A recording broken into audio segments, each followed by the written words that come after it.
I was still shaking uncontrollably from the spinal fusion surgery when I dialed my son's number. My voice was nothing but a raspy, weak whisper. "Julian, I can't even sit up in this hospital bed by myself." There was a suffocating silence on the other end, followed by his heavy, irritated sigh. "Mom, I can't keep putting my life on hold for you." Right then, I heard his wife, Chloe, in the background, her voice dripping with impatience. "Just tell her to hire a full-time caregiver." The line went dead, lying there on that cold Texas hospital bed, staring at the ceiling. It finally hit me. My own son had become a total stranger. A few minutes later, a nurse quietly walked in. She tucked in my blanket and tightly held my trembling hand, making me feel like my existence actually mattered. I had no idea at the time, but this stranger standing by my bedside would eventually inherit everything my son thought already belonged to him. If this story touches you, please like and subscribe, and let me know your thoughts in the comments. Have you ever been abandoned by someone you loved with all your heart? Also, let me know where you are watching from and what time it is over there. I read every single comment. People think loneliness starts after you die, but they are wrong. Real loneliness starts the exact moment the living stop loving you. My husband, Arthur Foster, passed away 9 years ago, and it took me until today to truly understand that. Before Arthur died, our big house in the Preston Hollow neighborhood of Dallas was always full of laughter. Arthur was a commercial real estate developer, but he loved listening to old George Strait country songs and spending his weekends smoking brisket on that massive big green egg in the backyard. He would drag me into the kitchen to dance, completely ignoring the meat burning outside because he was too distracted kissing me. Back then, Julian was just a teenager, and he would always roll his eyes and laugh at us. "Dad, you are embarrassing Mom again." Arthur would just grin and pull me closer. "Too late, she already married me, she can't run away now. Now all I have left are memories. Faded photos, old voicemails, an empty house, and a son who can never find a single minute for me." I remember the morning of the surgery. I sat alone in my room, staring at the TV screen without actually processing anything. Nurses kept walking in and out, and the medical equipment around me beeped in a steady, monotonous rhythm. My hands wouldn't stop shaking. I was terrified. For a 68-year-old woman, even routine lumbar surgery comes with heavy risks. You start thinking about the kinds of things young people comfortably ignore. What if I don't wake up? What if something goes wrong? Who will make the medical decisions for me? I kept checking my phone, praying Julian would walk through the door. He had promised me he would be there. "Don't worry, Mom," he had said over the phone 3 days ago. "I will absolutely fly in from Austin before they wheel you into the OR." I believed him because mothers never stop believing their children, even when common sense tells them they should know better. Hours passed. No sign of Julian, no text, no call. I finally couldn't help myself and texted him, asking if he was on his way. 10 minutes later, my phone buzzed. "Running late. Have a massive VC funding meeting. I'll get there later."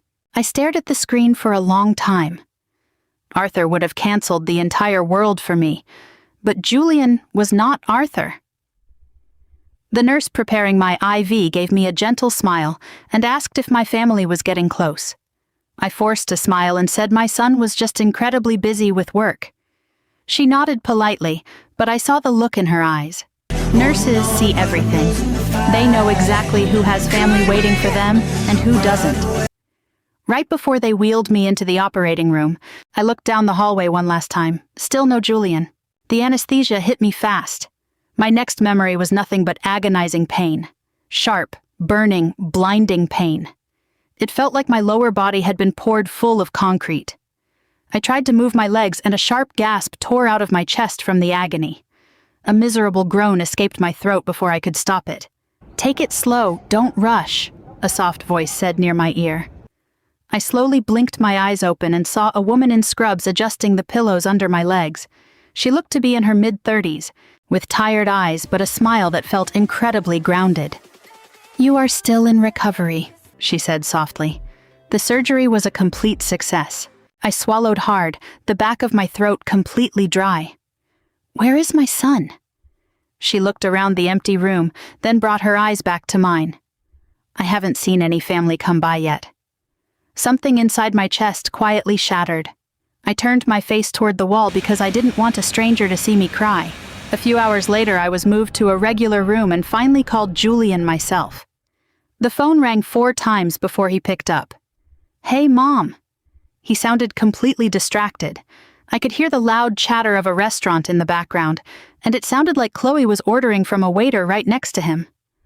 "I just got out of surgery," I said weakly. "That's great," he replied. I waited for a second. That was it. That was all he had to say. "I can't walk on my own yet," I said, choosing my words carefully. "The doctor says I'm going to need physical therapy and some help around the house when I get back." There was a beat of silence, and then came that heavy sigh. "Mom, I really can't swing it this week. I'm closing a major tech startup merger down here in Austin. Maya has equestrian practice every single night, and Chloe is already completely overwhelmed." He said it as if I were asking him to move mountains, as if asking for a little help after your mother has major spinal surgery was the most unreasonable demand in the world. "When you were a sophomore in college and got into that horrific car wreck, I stayed by your bedside for 3 straight months, I said softly. Another silence. Then came Chloe's sharp, piercing voice in the background. "Just tell her to hire a full-time caregiver." I heard it perfectly clear. Every single word stabbed right into my ear. Julian lowered his voice. "Mom, you know we love you, but we can't keep putting our lives on hold for you." Love. People always love to use that word right when they are abandoning you.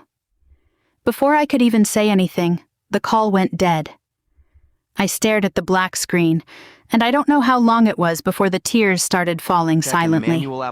It was the kind of quiet crying that only older women know, after decades of disappointment, because we realize that crying out loud won't bring anyone to save us.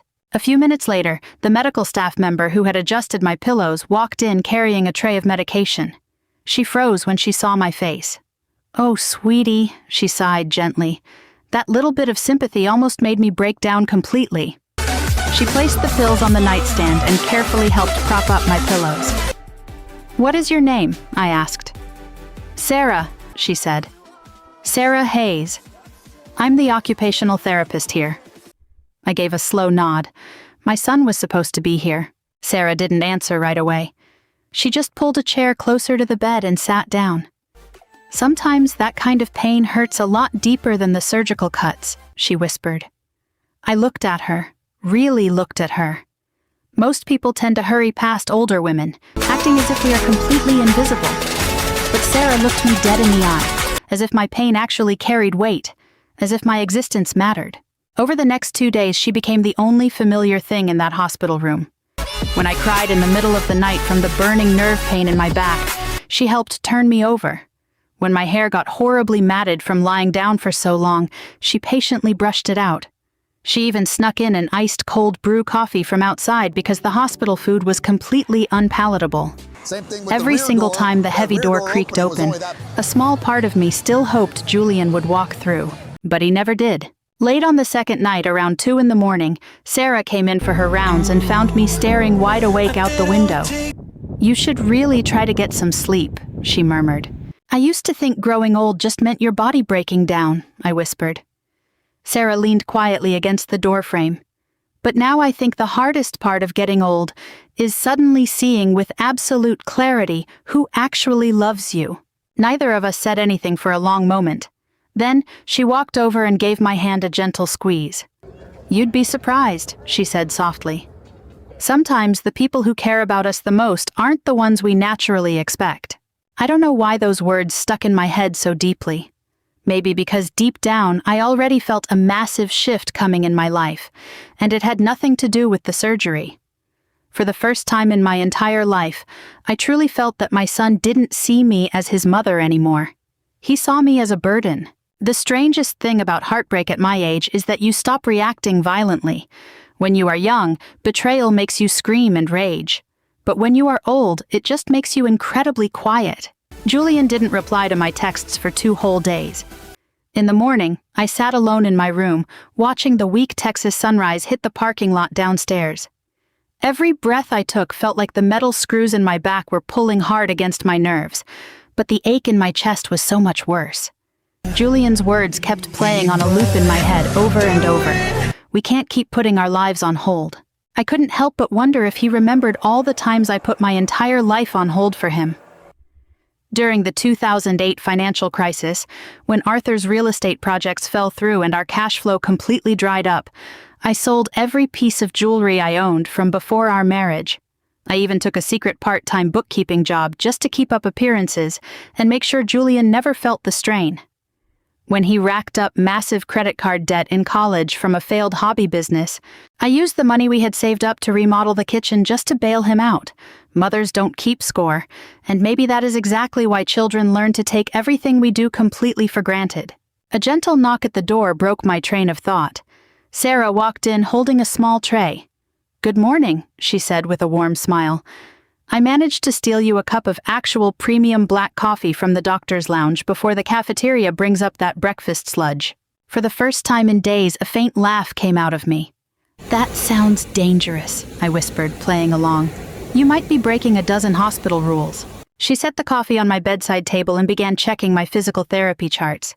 "You only got a few hours of sleep last night. You noticed?" "I notice everything," she said, and the way she said it brought an incredible sense of comfort. It wasn't intrusive, just pure, genuine care. Most of the hospital staff were incredibly efficient and nice, but Sarah was different. She talked to her patients slowly, as if she understood that you can't rush away loneliness. She bent down to adjust the compression socks on my legs, her eyes drifting over to the empty visitor's chair by the window. "Any family coming in today?" I shook my head. Julian is busy. Those 3 words tasted entirely bitter now. Sarah didn't press the issue. Instead, she sat in the chair for a moment and handed me the coffee. "My dad used to drink 2 cups of this strong stuff every single morning," she said softly. "He always said it was the only reason he could tolerate the world." I cracked a weak smile. "He sounds like a very wise man." "He used to be," she replied, and as she said it, something in her face shifted. It was a fleeting but incredibly deep flash of sorrow. I took a small sip of the coffee. To be honest, it didn't taste great, but for some reason, my eyes welled up with tears. It was because someone was truly, genuinely looking out for me. That shouldn't have felt like such an extraordinary thing, but in that exact moment, it really was. Later that afternoon, Sarah helped me out of bed for my first post-surgery walk down the hallway. With every single step, a knife-like pain shot through my spine. "You are doing fantastic, Evelyn," she encouraged me gently. "I feel like a 98-year-old wreck," I panted, trying to smile through the pain. She grinned. "Well, you complain a whole lot less than the 40-year-old men on this floor who cry like babies, so you've already earned plenty of respect." I laughed again.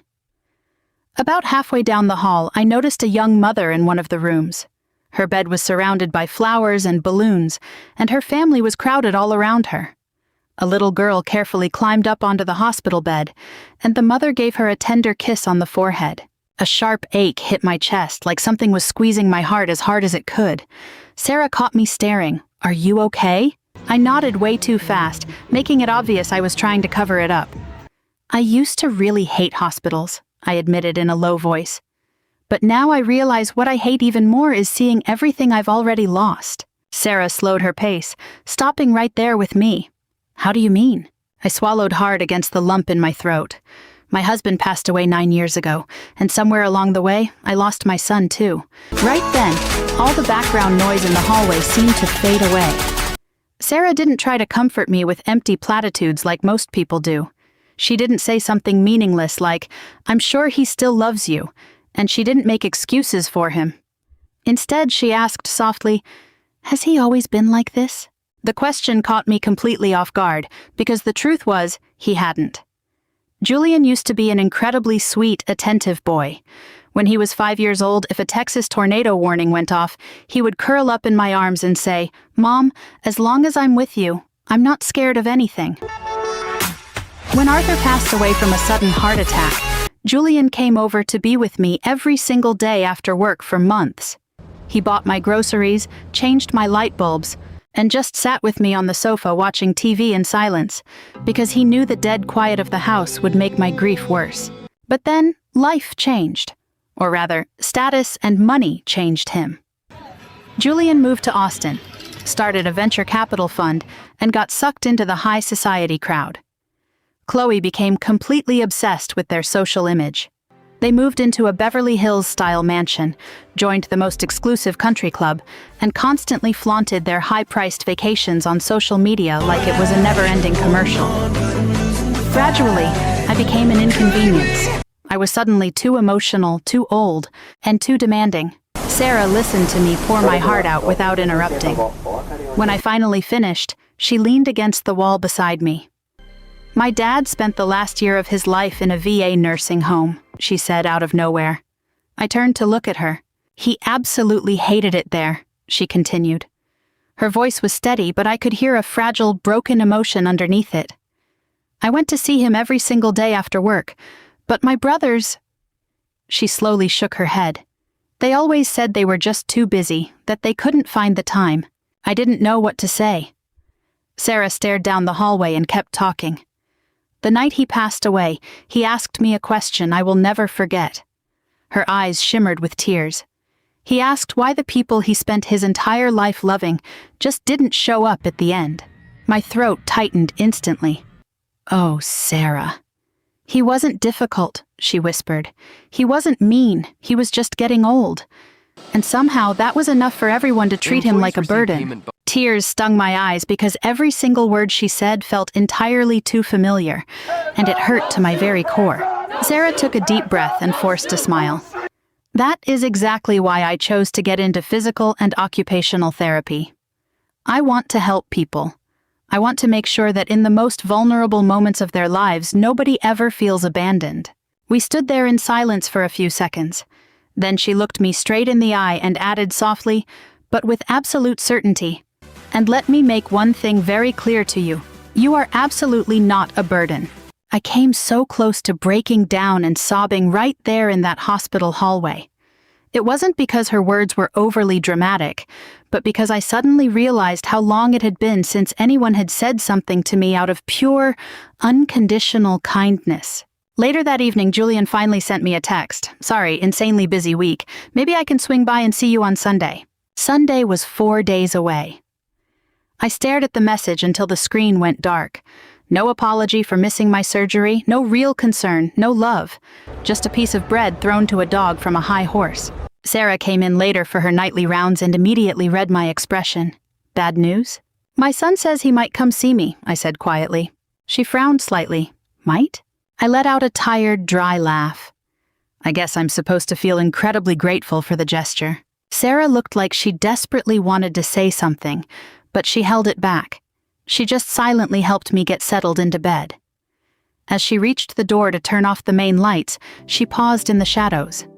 "You know, Evelyn," she said into the darkness, "the people who truly love you will never make you beg for a tiny shred of their attention." After she left, I lay awake in the dark for hours, turning those words over and over in my mind.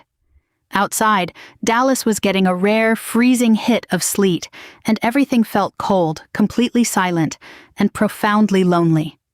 For the first time in my life, I started to wonder if a mother's love can even survive when basic respect is completely gone.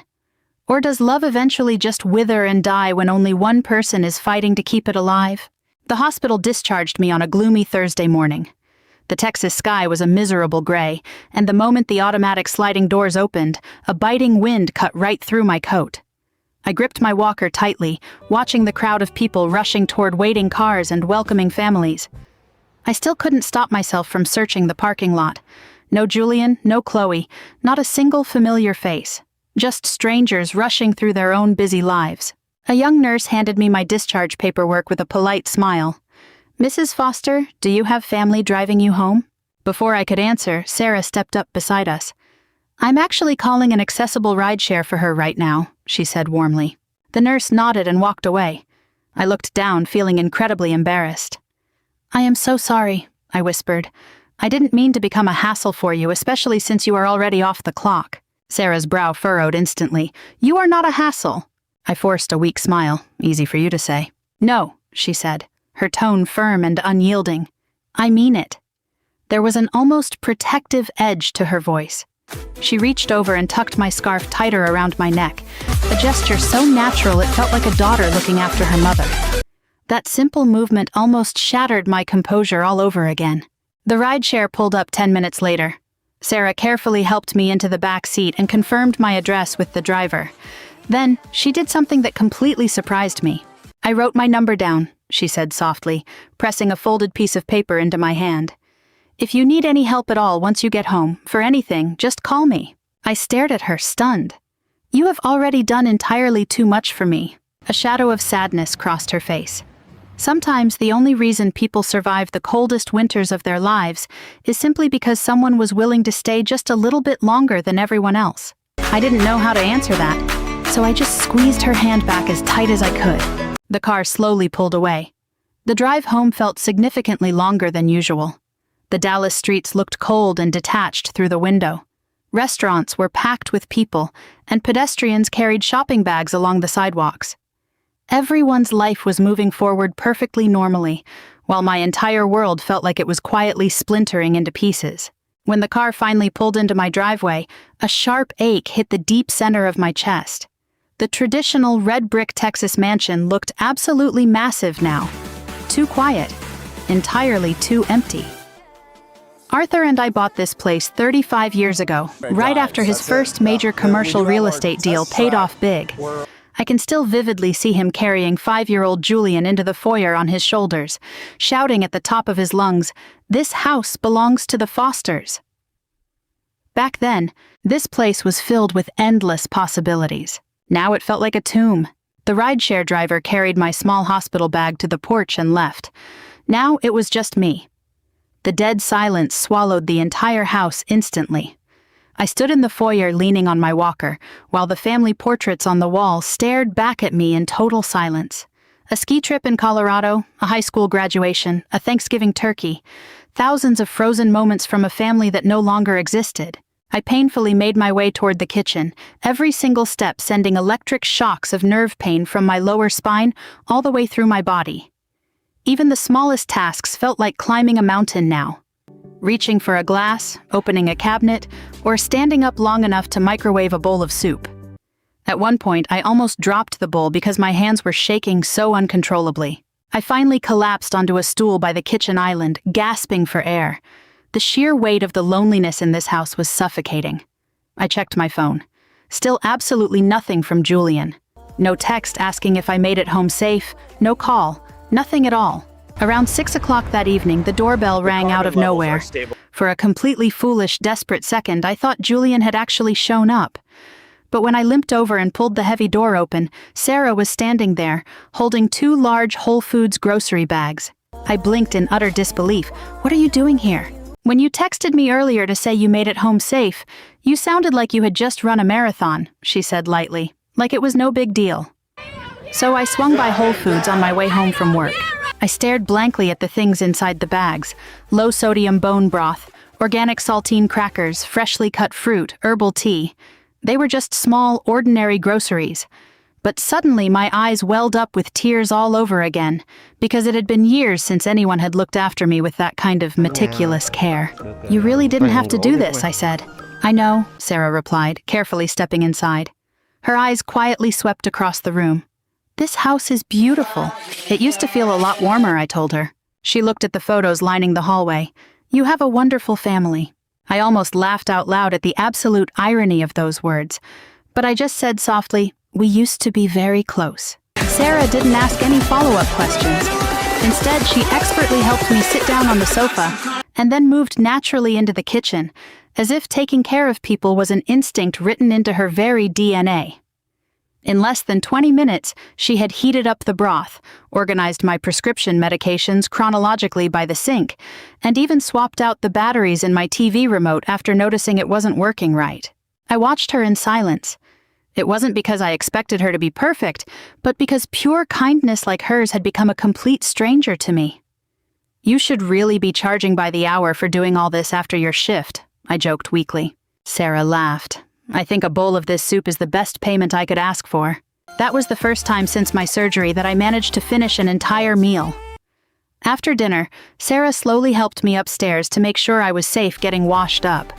But as we walked down the second-floor hallway, I noticed something strange. At the very end of the hall, the door to what used to be Arthur's study was cracked slightly open. I furrowed my brow and asked her if anyone had been by the house while I was at the hospital. "I don't think so," she replied. An unsettling feeling began to crawl right up my spine. I moved slowly toward the study, using my walker to push the door open. At first glance, everything looked completely normal. Then I noticed the right-hand drawer of the desk was pulled out about an inch. I froze. I always kept that drawer locked.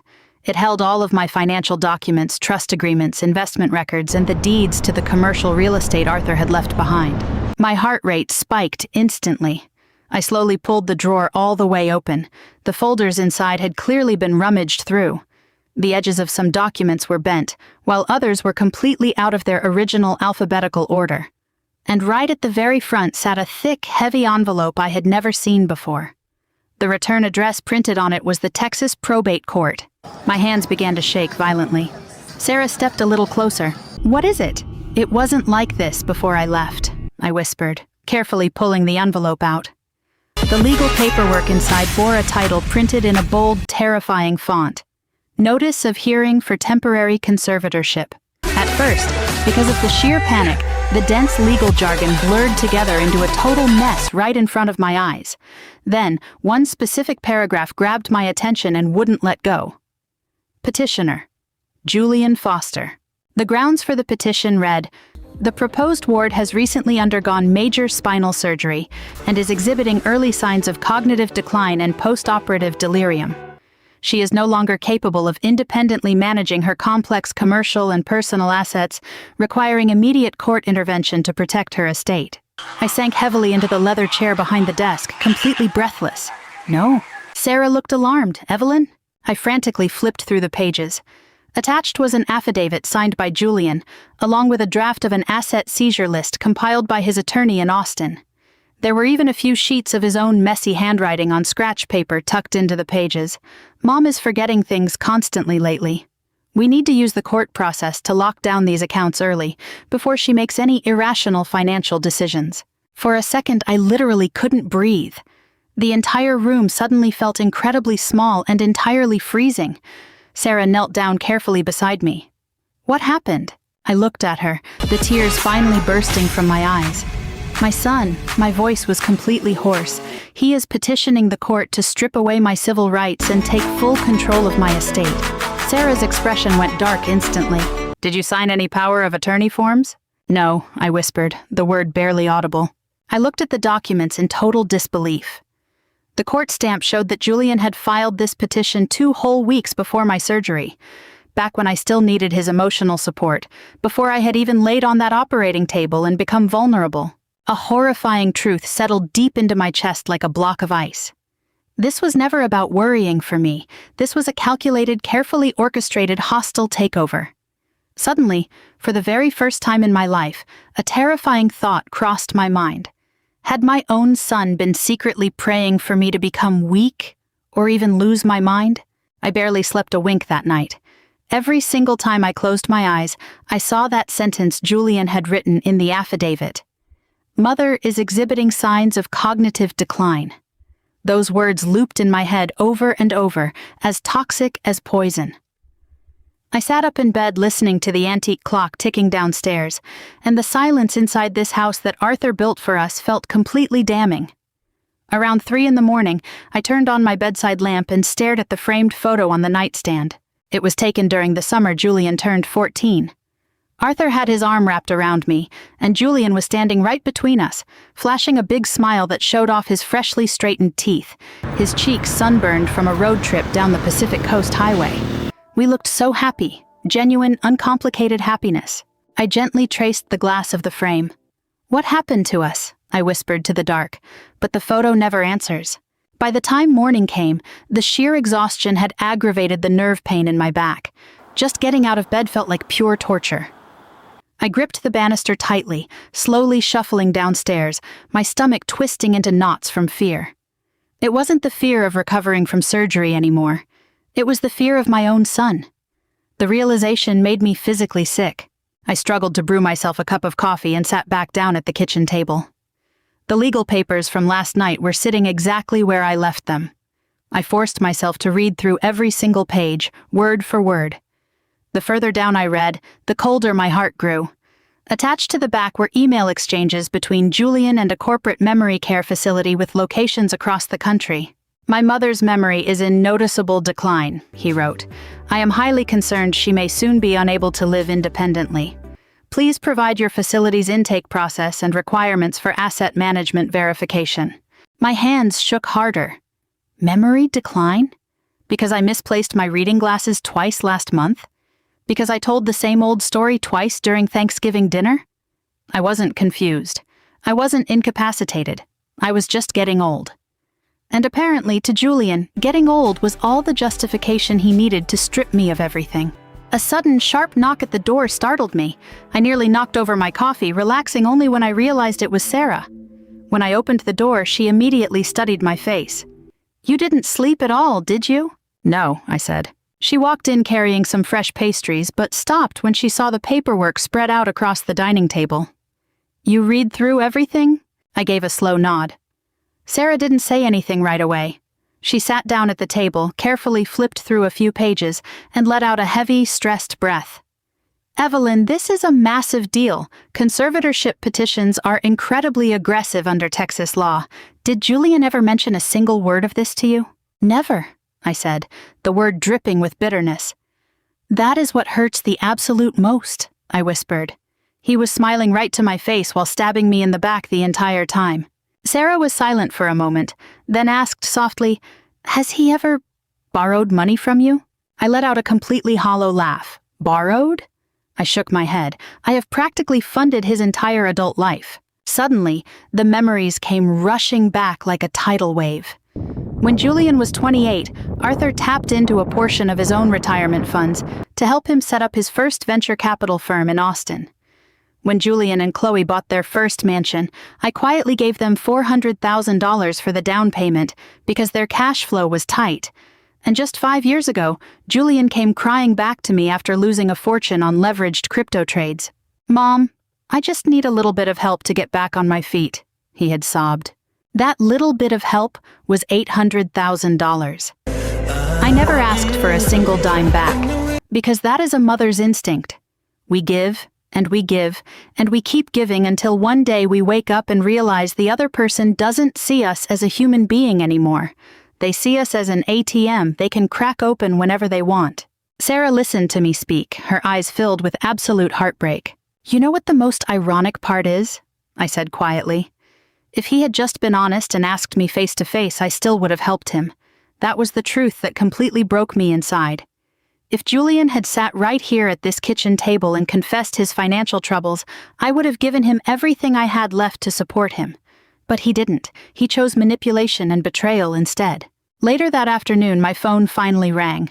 The screen flashed with Julian's name. I stared at it for a solid 30 seconds before I finally picked up.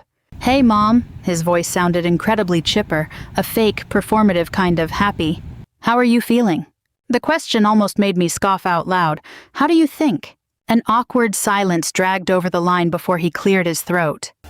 "Look, Chloe and I have been talking, and we really don't think it's safe for you to be living all alone in that massive house anymore." Of course, it wasn't care, it was strategy. "I can manage just fine," I told him. "Well, we've actually been looking into a few really nice high-end assisted living communities nearby," he said, pressing on. "They have specialized medical staff on site." I slowly closed my eyes. There it was. That was what he actually wanted to say. "Julian, don't do this." "Do what?" "Don't pretend you are worried about me just to paint me as some unreasonable burden." I looked across the kitchen at Sarah. She was pretending to organize the medication bottles by the sink, but I knew she was hanging on to every word. "You have already made yourself the villain here," I said softly. Another silence stretched over the phone, even longer this time. Then, Julian's tone hardened significantly. "You need to understand that Chloe and I are under an immense amount of pressure right now." Pressure. What an interesting word. "I raised you by myself and never once asked you to carry my weight." "This isn't fair," he said. "No," I countered quietly. "What isn't fair is that you are trying to convince a judge your own mother is losing her mind." The tension over the line solidified instantly, turning into something volatile and incredibly dangerous. Julian carefully measured his words before speaking. Who told you about that? If someone didn't have a guilty conscience, they wouldn't answer a question with a question. A dull ache rippled through my chest. You actually went digging through my things, Mom. You don't understand the situation at all. No, I interrupted him, my voice completely flat. I understand it perfectly. His voice immediately turned fiercely defensive. I was just trying to take some legal precautions in advance, just in case something unexpected happens to you so your assets don't get frozen by the state. Precautions? I was practically nauseous at the word. Or precautions to make sure you have the right to liquidate my estate whenever you feel like it? Oh my God, Mom. There it is again, I sighed. That exact tone, as if I am some difficult, troublemaking old woman instead of the mother who gave you life. Julian let out a massive, heavy sigh. You are completely overreacting. That word. That incredibly toxic word. Women spend their entire lives hearing that word. When we are hurt, when we are betrayed, when someone is trying to completely ignore our instincts and the physical evidence, they always say the exact same thing. You are overreacting. I looked up at the family portrait hanging on the wall. Then I asked him entirely calmly, Are you planning on selling my house while you're at it? The dead silence that followed answered everything. I felt something deep inside my soul snap for good. It wasn't anger, and it wasn't sadness. It was a much colder emotion called acceptance. You know what hurts the absolute most, Julian? I whispered. What? You stopped loving me a long time before I ever noticed. Mom, I am way too tired for this right now. Before he could finish his excuse, I hung up the phone. The moment the call ended, I started shaking like a leaf. Sarah walked over slowly and stood beside me. Are you okay? No, I admitted honestly. It was the first time in years I had given an absolutely honest answer to that question. Sarah sat down carefully next to me.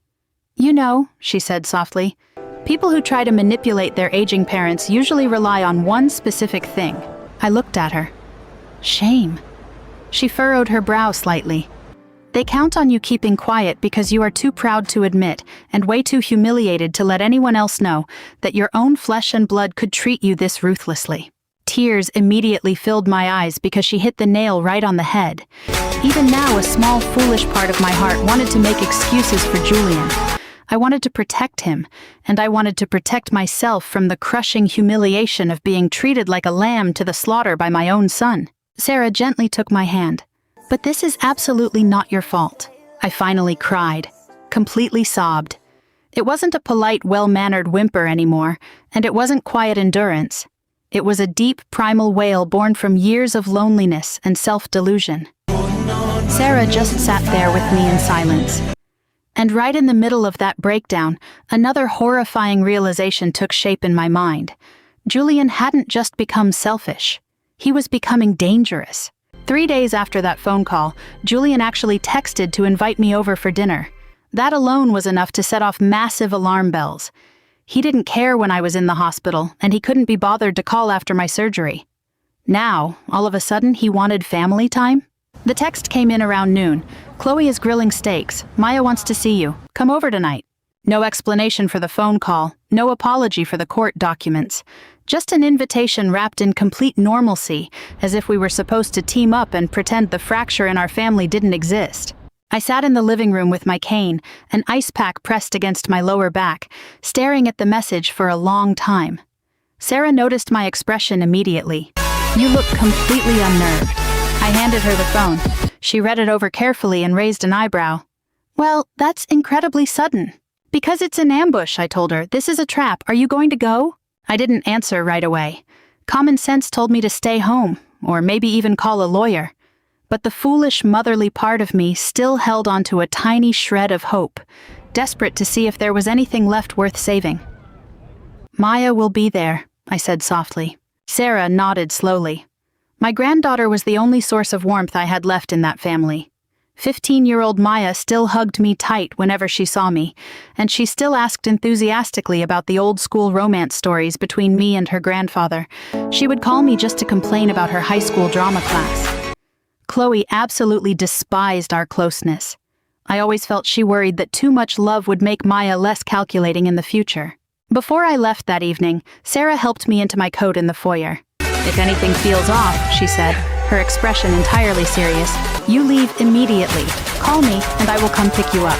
I gave a weak laugh. "You're making it sound like I'm walking into a lion's den." Her face didn't soften at all. "I think you are." The drive to the wealthy suburbs of Austin took about 40 minutes. Julian and Chloe lived in a typical Texas nouveau riche neighborhood. Massive, slightly ostentatious modern mansions, immaculate landscaping, and pristine Teslas and Range Rovers parked in the driveways. The square footage of this place was significantly larger than the house I raised him in. The irony was, I had paid for it. The automatic lights flared on as I used my cane to painfully navigate the front porch steps. Before I could even knock, the door flew open. "Grandma!" Maya rushed out, carefully avoiding my surgical wounds, and gave me a big, solid hug. "You finally made it!" In that single instant, a rush of warmth flooded my chest. "Yes, sweetheart, I'm here." She stepped back, her eyes showing genuine concern. "You look so incredibly tired." Honesty. Just pure, unadulterated honesty. No calculation, no performance. I gently brushed her cheek. "Grandma is still recovering, that's all."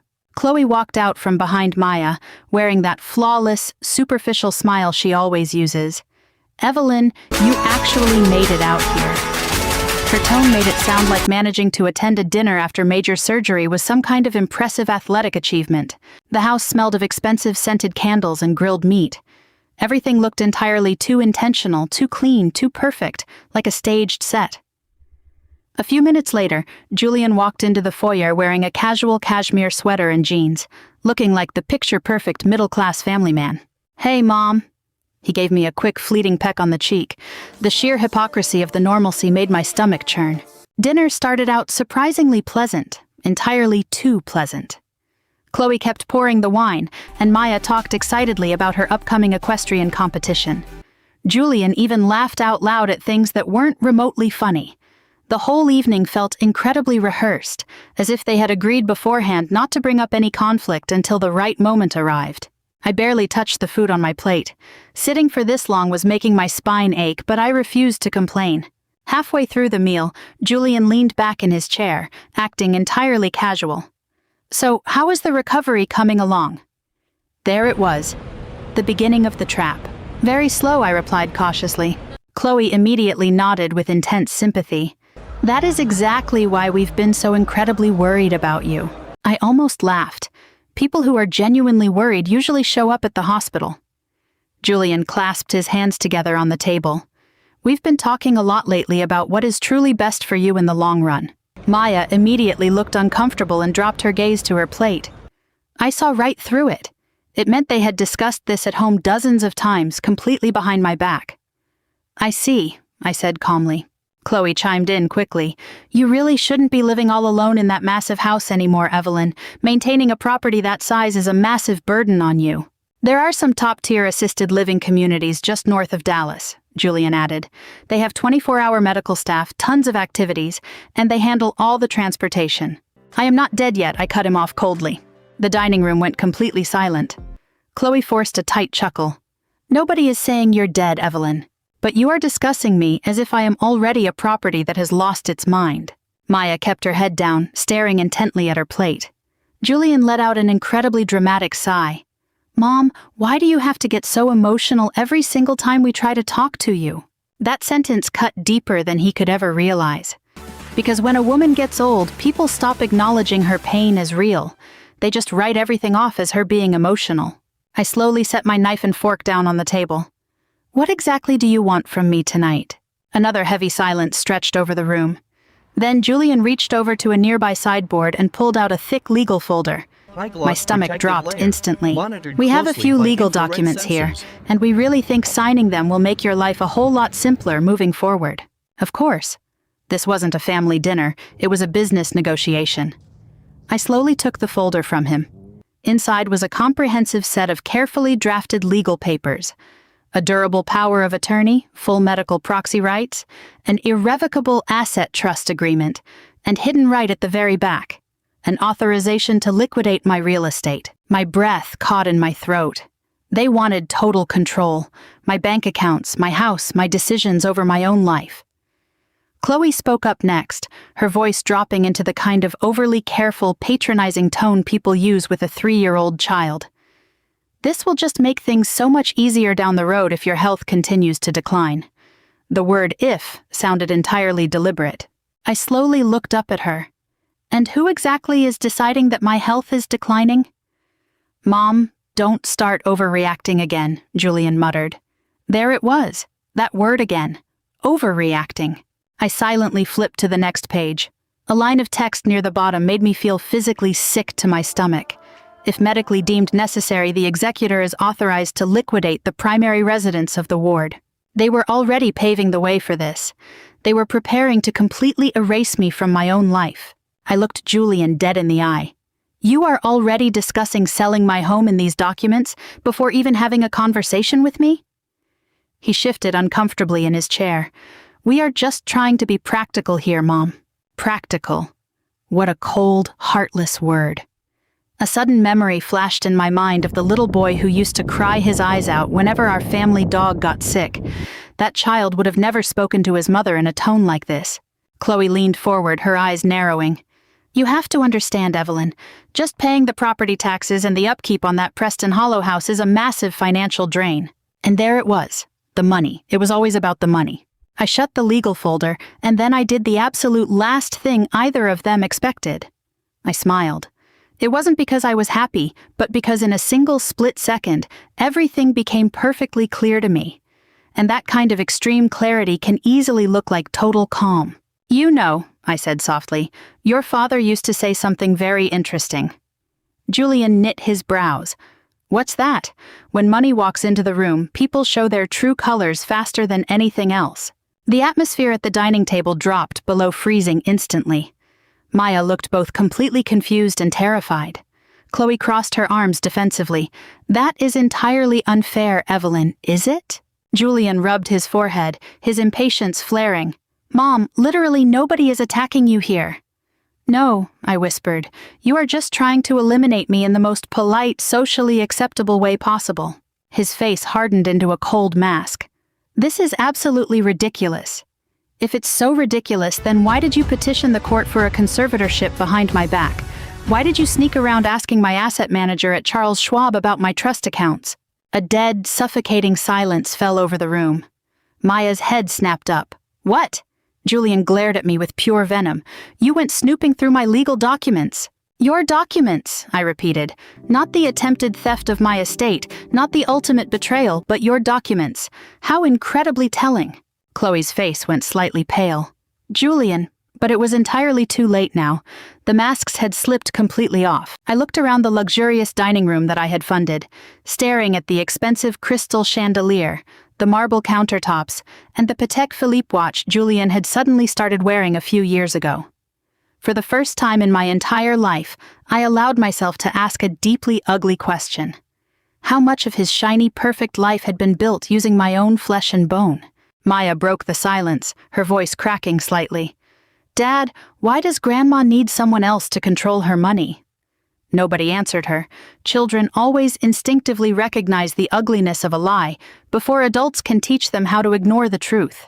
I gripped my cane and pushed my chair back, standing up slowly but with absolute determination. I think it's time for me to go home. Julian stood up immediately. Mom, don't be so dramatic. I looked right into my son's eyes and finally saw exactly what was hiding there. It wasn't worry. It wasn't love. It was pure fear. He was terrified because he realized I was no longer the compliant ATM he could control. I cried the entire 40-minute drive back from Austin to Dallas. It wasn't a loud, hysterical sob, but just silent tears streaming down my face under the glare of the highway streetlights cutting through the Texas night. At 68 years old, you think you've already survived the deepest pain life can throw at you. Death, sickness, loss. But absolutely nothing prepares you for the moment you realize your own child looks at you and doesn't see a mother, but a perfect asset to liquidate. When I finally pulled into my driveway, my hands were shaking so hard I could barely get the key into the front door lock.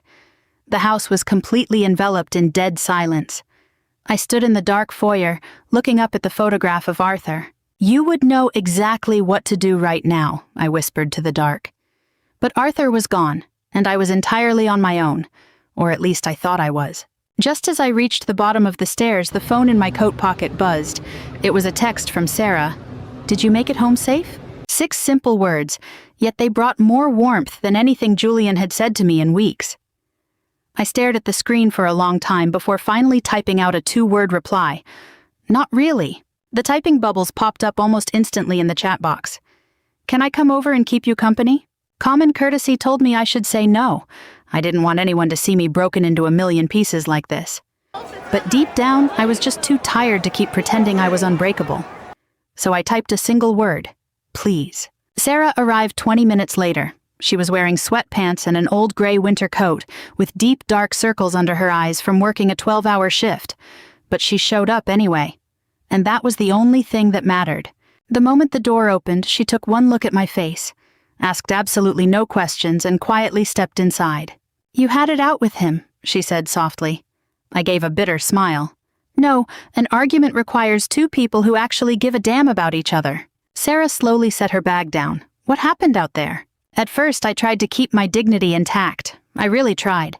I went to boil water for tea, I folded a blanket, I pretended I was just exhausted. But eventually, the truth began to crumble out of me bit by bit. The hypocritical dinner, the legal documents trying to strip away my rights, the subtle gaslighting, and how Julian used the word emotional to dismiss me every single time I tried to defend myself. Sarah didn't interrupt me a single time. By the time I finished talking, the living room was completely suffocating in its stillness. Then, she asked softly, "What are you most afraid of?" The answer flew out of my mouth before I could stop it. "I'm terrified that maybe he never actually loved me the way I loved him." The moment those words left my lips, something inside me shattered completely. Sarah sat a little closer to me on the sofa. "I don't think that's true," she said gently. "Then how can a person become this cold?" She hesitated for a second before answering. "Sometimes people mistake a sense of entitlement for love." I knit my brows. "What do you mean by that?" Sarah leaned back against the cushions. "They love what you provide for them. The stability, the money, the safety net, the unconditional forgiveness." A deep sadness filled her eyes. Over time, they stopped seeing the actual living, breathing person behind all those resources. I looked down at my trembling hands. The explanation was brutal because it was entirely accurate. For years, the only time Julian ever called me was when he needed something. Capital for a new venture, help watching Maya, a bailout for a bad investment. But when was the last time he called just because he missed me? I couldn't even remember. Sarah took a sip of her tea and said after a moment, "You know what the strangest thing is?" "What?" "In the hospital, the patients who are the most neglected and abandoned by their families are almost always the kindest elderly folks." I looked at her. "Why is that?" "Because they spent their entire lives giving with absolutely no boundaries." That sentence hit me harder than she could ever know, because she had just perfectly described my entire life. I had spent nearly 70 years believing that unconditional love meant endless sacrifice. Maybe I was the one who taught Julian that my needs should always come dead last. Maybe I was the one who taught him that no matter what he did, I would always forgive him in the end. The realization made me feel physically sick. Sarah studied my face carefully. "Can I ask you a personal question, Evelyn?" I nodded.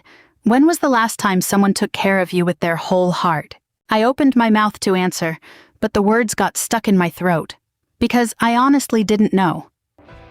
When Arthur was still alive, he always managed to notice I was exhausted before I ever had to say it out loud.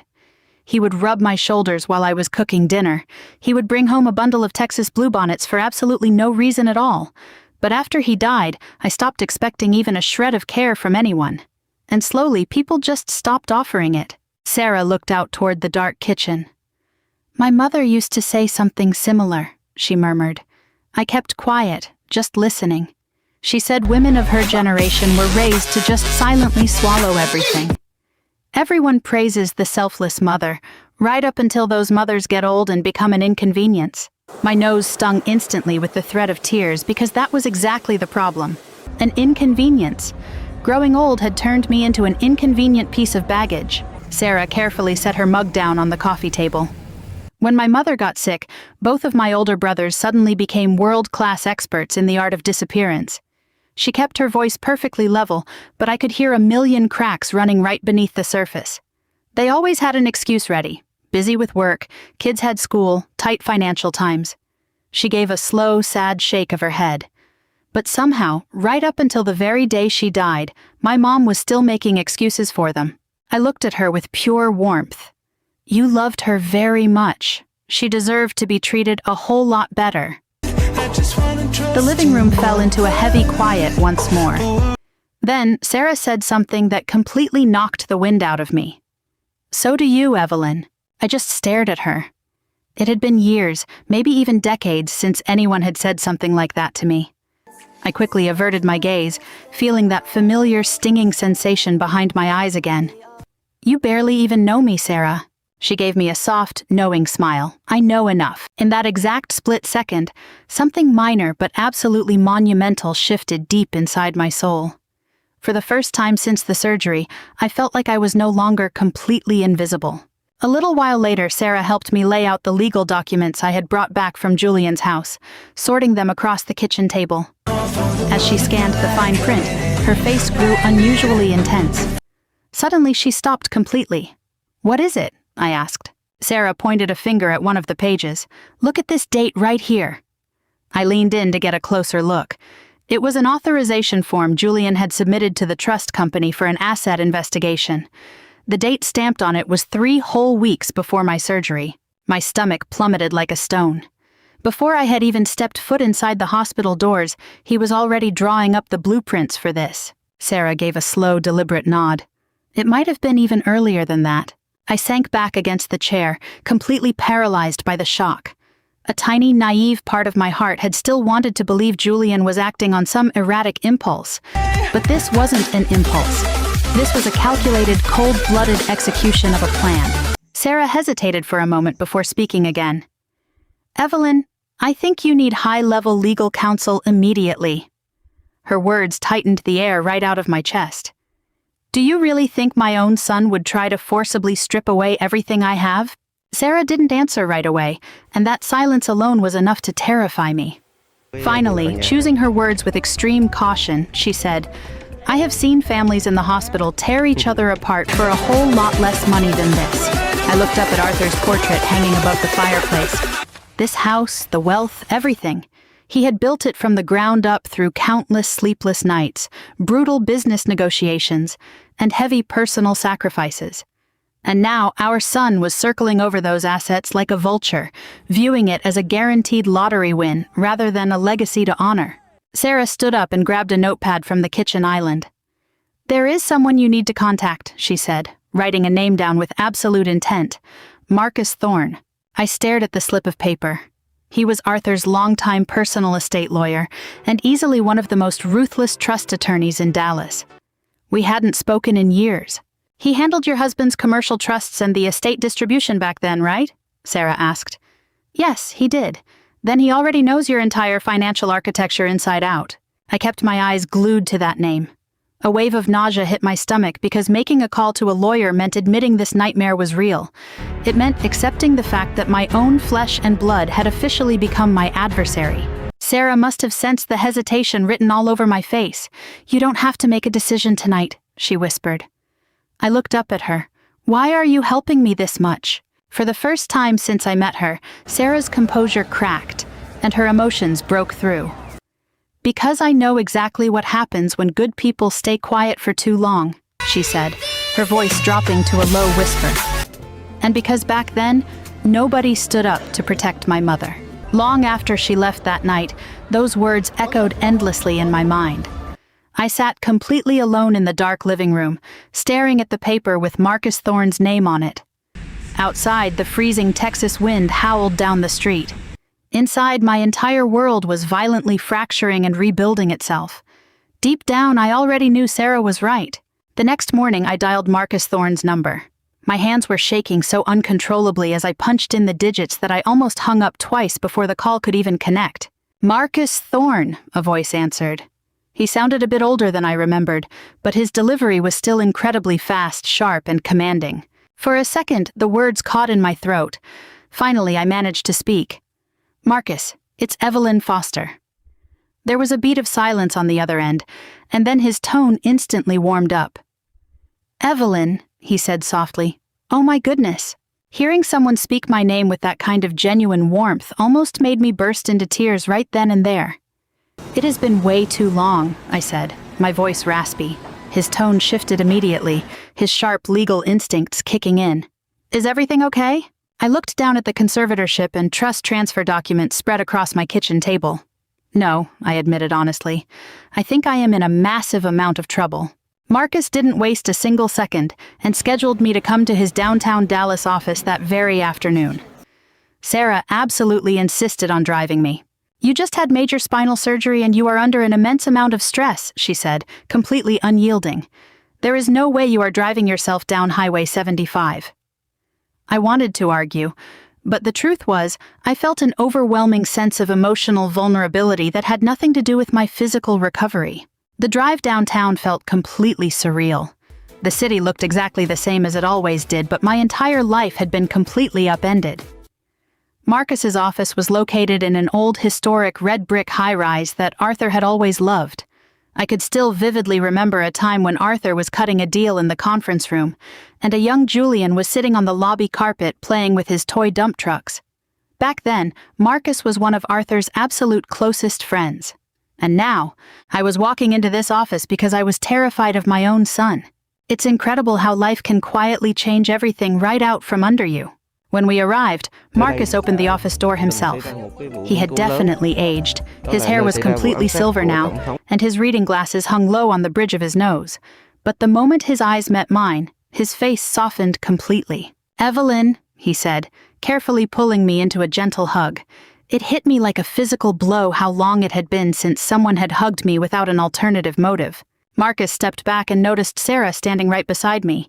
"And who is this?" "This is Sarah Hayes. She has been helping me out tremendously lately." Marcus immediately extended his hand warmly.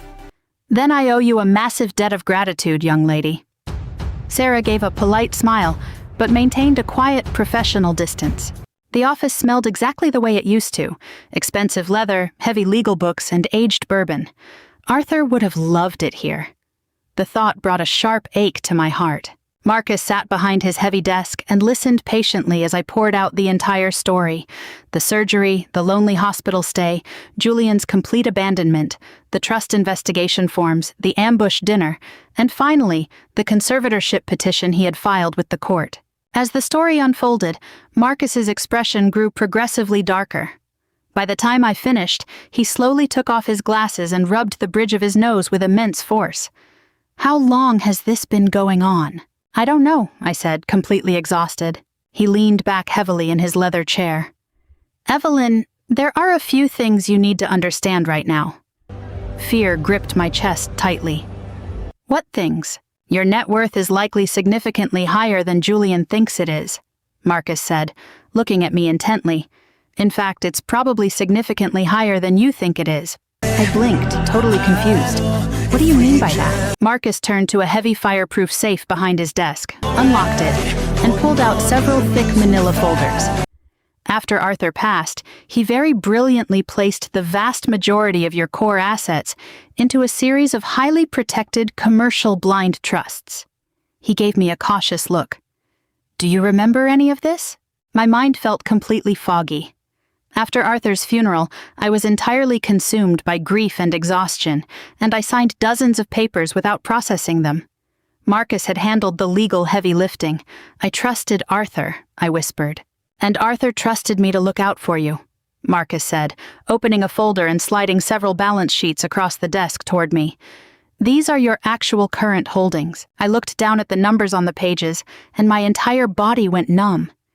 Even though I knew Arthur had left us with a highly comfortable lifestyle, I had absolutely no concept of this kind of scale.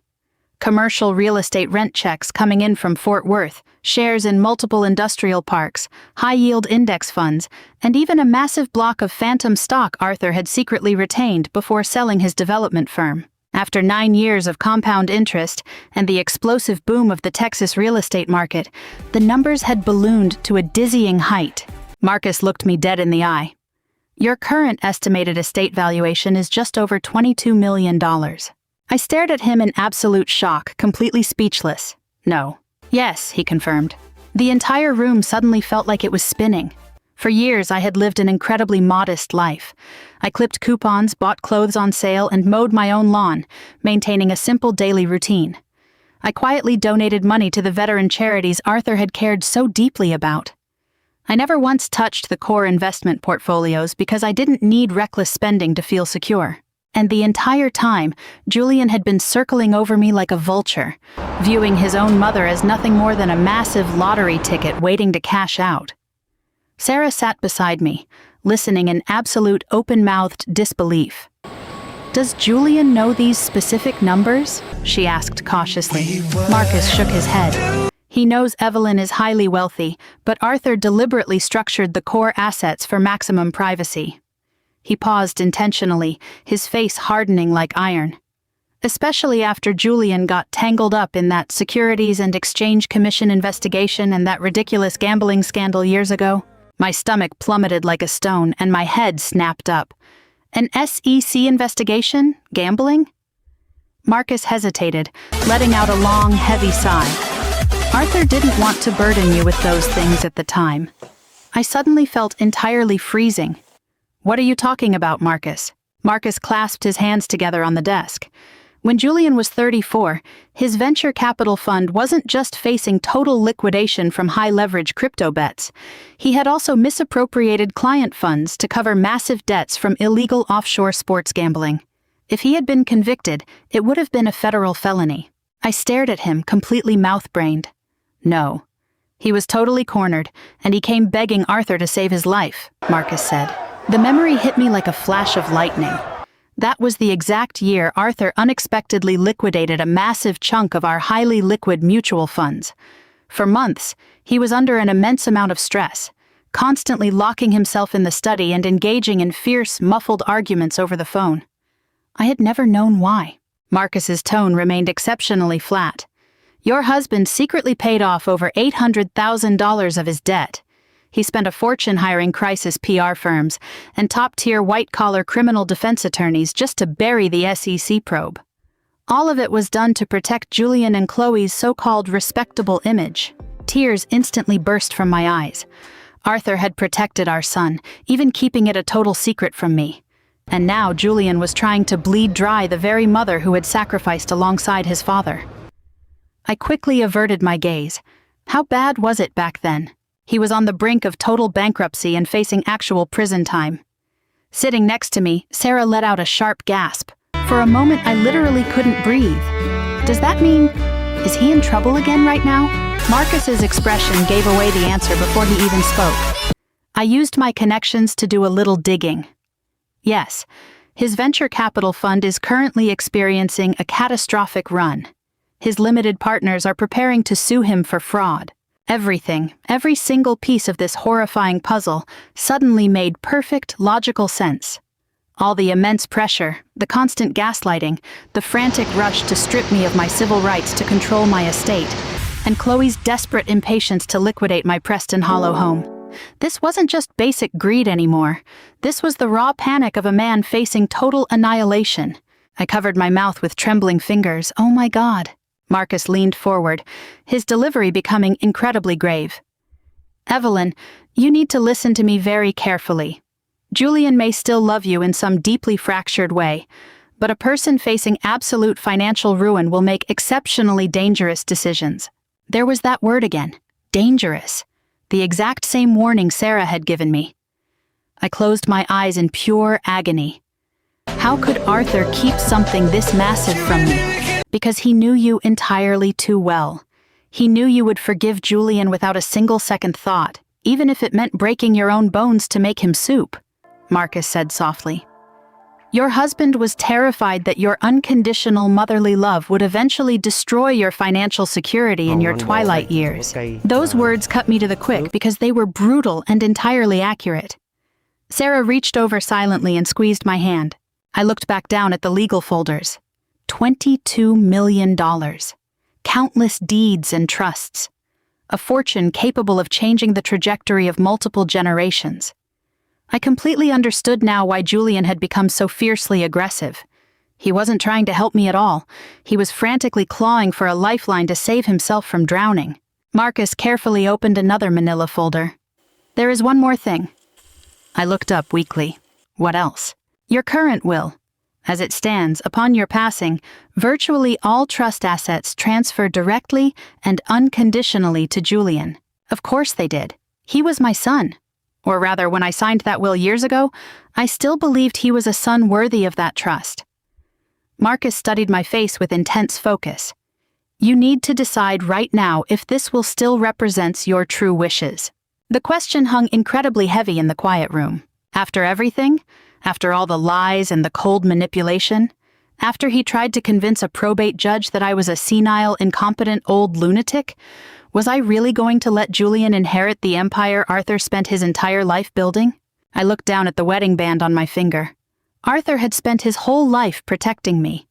Maybe it was finally time for me to protect myself. "If you want to make changes, we can initiate the paperwork right now," Marcus said cautiously. I glanced at Sarah. She immediately gave a very slight shake of her head. It wasn't because she disagreed with the choice, but because she refused to exert any psychological influence over my decision. That boundary meant more to me than she would ever know. I slowly turned back to Marcus. "Yes," I said softly. His eyes sharpened. "Yes, to what?" For the first time in weeks, my voice was entirely steady, cold, and clear. "I want to change everything." Walking out of Marcus's office, something deep inside me changed permanently. It wasn't a loud, dramatic explosion, but an exceptionally quiet click, like a heavy, rusted lock finally snapping shut. For weeks, I had been crying over Julian's coldness. I had constantly tried to make excuses for him. The extreme stress of the VC industry, the anxiety of a dried-up capital pipeline, Chloe's shallow vanity. But now I knew the truth. My own son, long before I was ever wheeled into that operating room, had been secretly planning to capitalize on my vulnerability. What hurt the absolute most wasn't his greed, but the sickening hypocrisy. The fact that he had packaged the ultimate betrayal as deep, loving family concern. Sarah kept completely quiet in the driver's seat on the way home.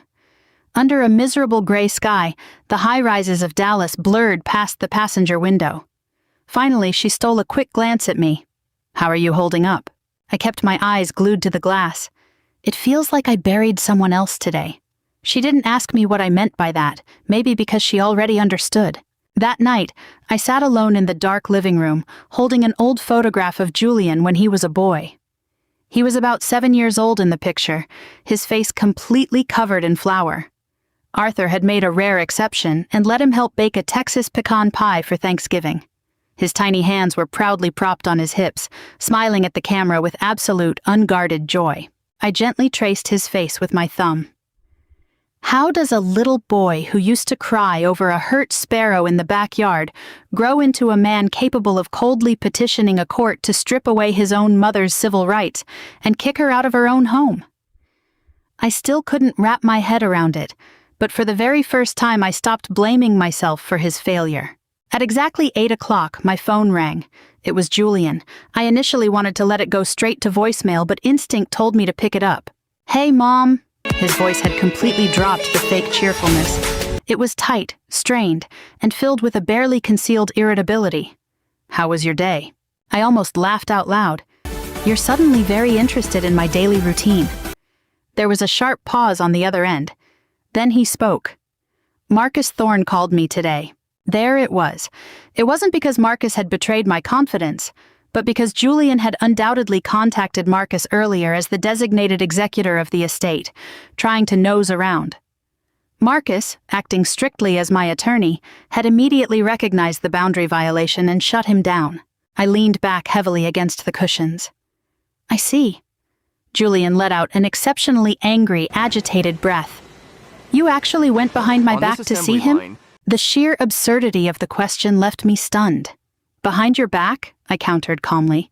"Did you hand-deliver your petition to the probate court to take total control of my life right in front of my face?" "That is completely different." "No," I said coldly, "it is the exact same thing." His tone hardened instantly. "Mom, you are making some incredibly bad decisions right now. How fascinating." I was no longer being emotional. Now I was making bad decisions. all because I was suddenly refusing to be a compliant lamb for the slaughter. I looked around the silent living room. Arthur's favorite leather armchair still sat right by the fireplace, kept exactly the way it was before he passed. I suddenly wished more than anything that he was sitting there. Not to protect me, but to see with his own eyes the kind of monster our son had become. "What exactly are you so afraid of, Julian?" I asked softly. "I'm afraid you are being completely brainwashed and manipulated by total strangers." He finally said it out loud. Strangers. He meant Sarah, he meant Marcus, he meant anyone who could possibly stand between him and those trust funds. "Nobody is manipulating me, Julian." "Oh, really?" he snapped back. "Then why are you suddenly acting so completely paranoid and delusional?" If this had been the old me, I would have shrunk back instantly. The old me would have already started crying, drowning in guilt. But a cold, unyielding wave of strength held me completely steady.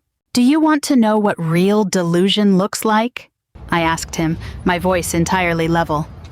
"Real delusion is imagining a danger when there is absolutely no evidence." "But I have the evidence, Julian." Julian went dead silent.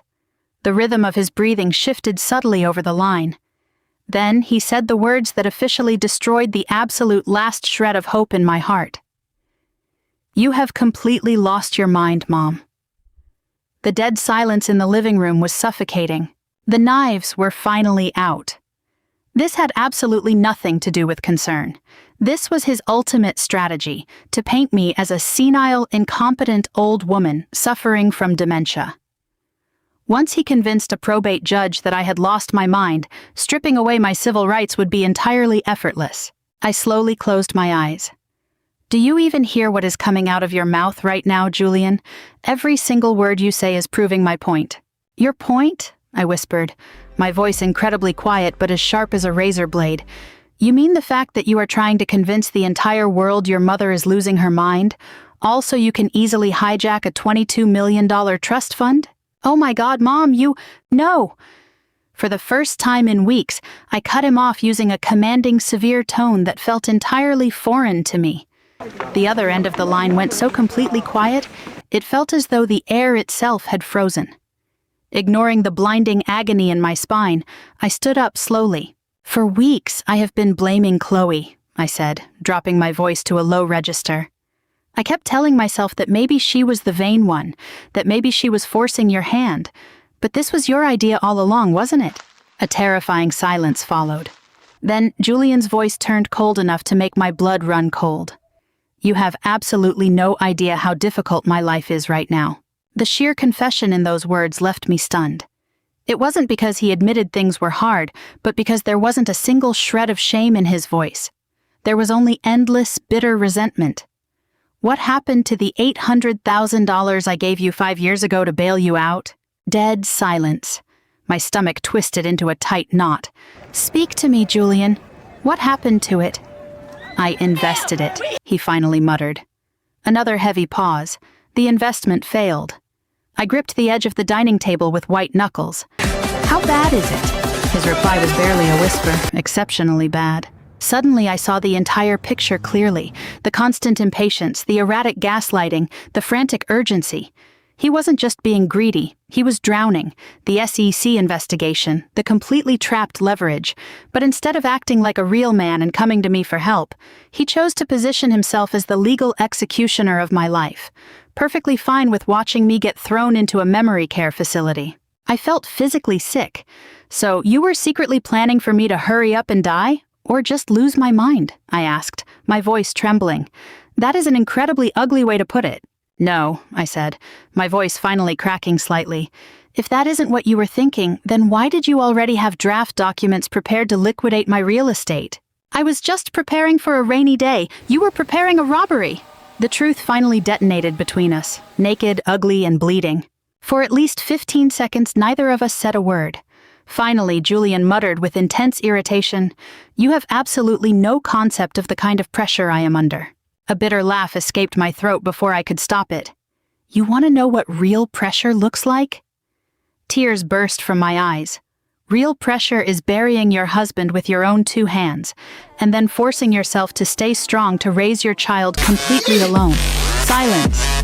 Pressure is working 2 part-time bookkeeping jobs and pretending everything is perfectly fine, just to make sure your son doesn't feel like a charity case at his private school. I was practically gasping for air now.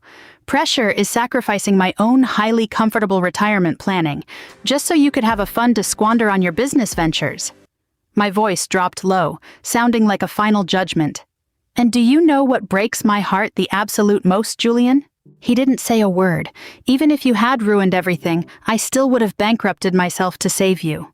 The long, agonizing silence that followed told me everything I needed to know. Deep down, Julian knew it was the absolute truth.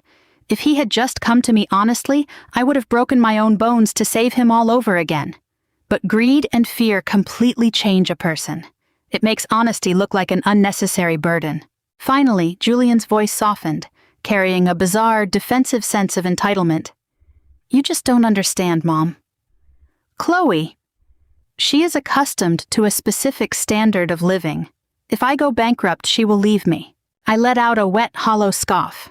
So, you decided your mother should be the one to foot the bill for your marriage? I didn't mean it like that. That is exactly what you meant. I slowly sank back into my chair, entirely exhausted. For the first time in my entire life, I felt truly old. It wasn't the physical decay of my body, but a profound withering of my spirit, as if something sacred inside my heart had completely eroded overnight. Then, Julian made his final fatal mistake of the evening. If you leave your estate to total strangers instead of your own family, he said, choosing his words with deliberate intent, a probate judge and an investigator will absolutely question your mental competence. The threat hung quietly in the dead air. It was veiled, but it was monstrously clear. My entire body went rigid as I realized the sheer ugliness of what he was willing to do. He actually intended to completely destroy my dignity as a human being in a courtroom. I spoke with absolute calm. Do not contact me for a while. Mom, I mean it. I hung up the phone. I couldn't stop shivering uncontrollably. It wasn't just weakness. It was total, crushing clarity. Julian was no longer just a drowning man in financial distress. He had officially become a malicious predator. A few minutes later, my phone screen lit up again. It wasn't Julian. It was Maya. Grandma, are you okay? The tears broke through all over again.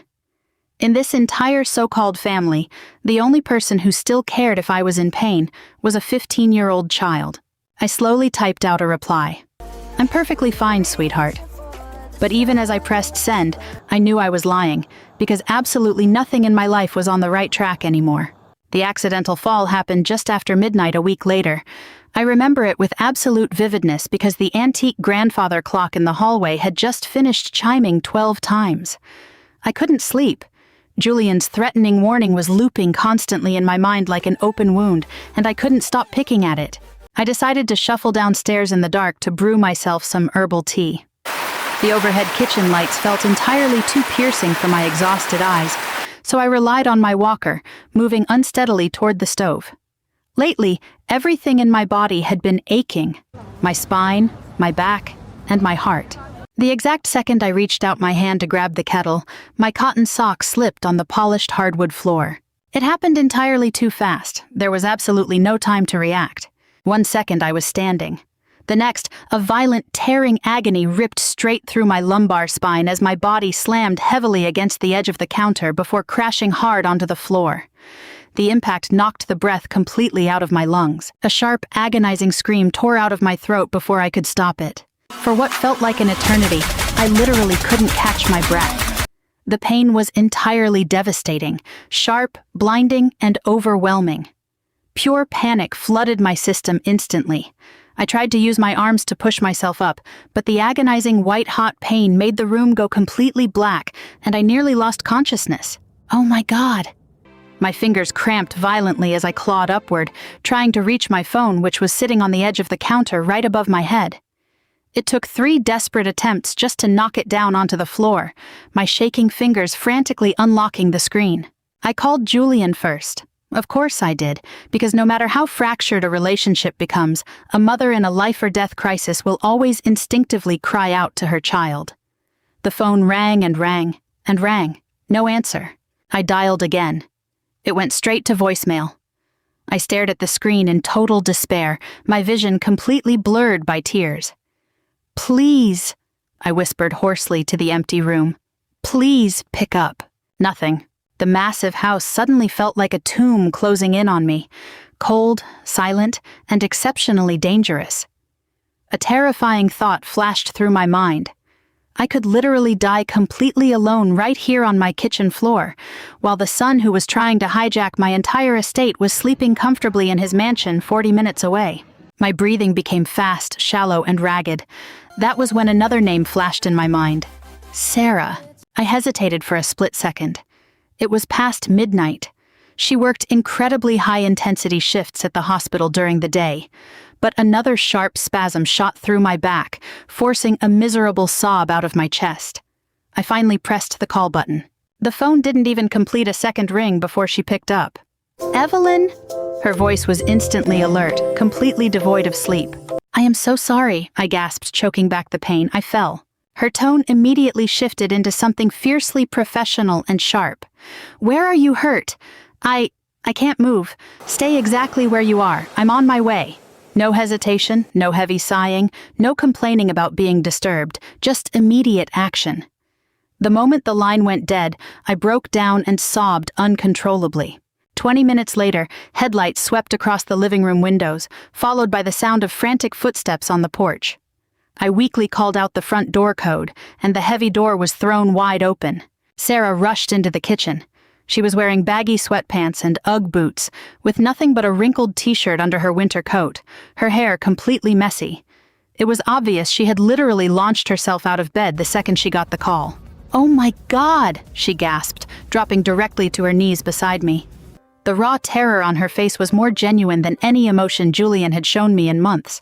"Don't try to move at all," she said, her voice soft but completely commanding. Her hands moved with incredible expertise, carefully checking my shoulders, pelvis, and legs, all while speaking to me in a steady, calming cadence to keep me conscious. "I think I twisted the metal hardware in my spine," I managed to say through clenched teeth, the tears pouring down my face. "You're okay. Listen to me. You're okay. I'm calling an ambulance right now, and we are going straight to Texas Health Presbyterian." I looked up at her weakly. "You came." Sarah's hands paused for half a second. She looked completely baffled by the statement. "Of course I came. As if there had never been another option in the world." Hearing those words made me cry even harder. Because of the nature of the spinal injury, the paramedics arrived exceptionally fast. Once we hit the emergency room, everything blurred into a chaotic mess of bright fluorescent lights, rapid-fire questions from doctors, wheelchairs, x-rays, and an MRI machine. At one point, a resident doctor asked who had accompanied me to the hospital. Before I could even open my mouth, Sarah stood firmly by my bedside. "Me," she said clearly. "I am her medical proxy." A simple statement, but it took root in the absolute deepest, most desolate corner of my heart. A few hours later, the attending physician confirmed that the hardware in my spine hadn't snapped, but I had severely torn the surrounding muscle groups. "You got incredibly lucky," he said, logging the data onto his tablet. "Another inch, and you could have been looking at permanent paralysis." Lucky. What an absurd word. Because as I lay there once again on that cold emergency room bed, a brutal truth hit me with absolute certainty. If I hadn't called Sarah, nobody would have come. I would have been lying on that kitchen floor until morning. As the nurse adjusted my IV, I noticed Sarah sitting in that incredibly uncomfortable plastic chair right by the bed. Her head was leaning lightly against the wall, her face completely covered in a heavy, profound exhaustion. "You should really go home and get some rest," I said weakly. "You have a shift starting in just a few hours." She opened her eyes instantly, shaking off the sleep. "I can swing it. It won't kill me." A wave of intense guilt tore through me. "I am turning into a massive hassle for you." Sarah's expression shifted instantly, flash freezing into something close to anger. "Don't you ever say that about yourself again." I averted my gaze, looking down at the sheets. "But it's the truth." "No," she said, her delivery entirely firm and unyielding. "That is a complete illusion forced on you by the people who want nothing more than to exploit you." The emergency room fell quiet again. I stared up at the ceiling for a long moment before speaking into the silence. Julian didn't pick up the phone. Sarah kept a cautious, respectful silence. I tried him twice. Still nothing from her. Finally, she murmured softly, "I am so incredibly sorry, Evelyn." I let out a bitter, dry smile. Me too. Around 4 in the morning, the chaos of the ER finally settled down. The only sound left was the gentle, rhythmic beeping of the monitors, while outside the window Dallas remained completely locked in a brutal winter freeze. Sarah stood up to stretch her legs and walked down the hallway to grab a coffee from the vending machine. When she came back, she carefully handed me the warm paper cup. "You know," she said softly, "my mother used to say that emergencies are the absolute best litmus test for human nature." I looked up at her. "It means that when you need someone the most, they either show up or they don't," she explained. "It's truly that simple, and it's entirely that brutal." I looked down at the coffee in my hands. Sarah had shown up every single time. Julian hadn't shown up once. The truth was entirely too raw and exposed to sugarcoat anymore. A few hours later, the winter sun was fully up, and my phone began vibrating violently against the hospital mattress. The screen flashed with Julian's name. I stared at the buzzing device, an intense mix of anger and absolute detachment twisting in my chest. Finally, I pressed answer. "Mom, sorry, I had my phone on silent while I was sleeping." Sleeping. I closed my eyes tightly. "I fell, Julian." There was a sudden pause. "How did you fall?" "I lay entirely helpless on the hardwood kitchen floor for a solid 30 minutes, I told him.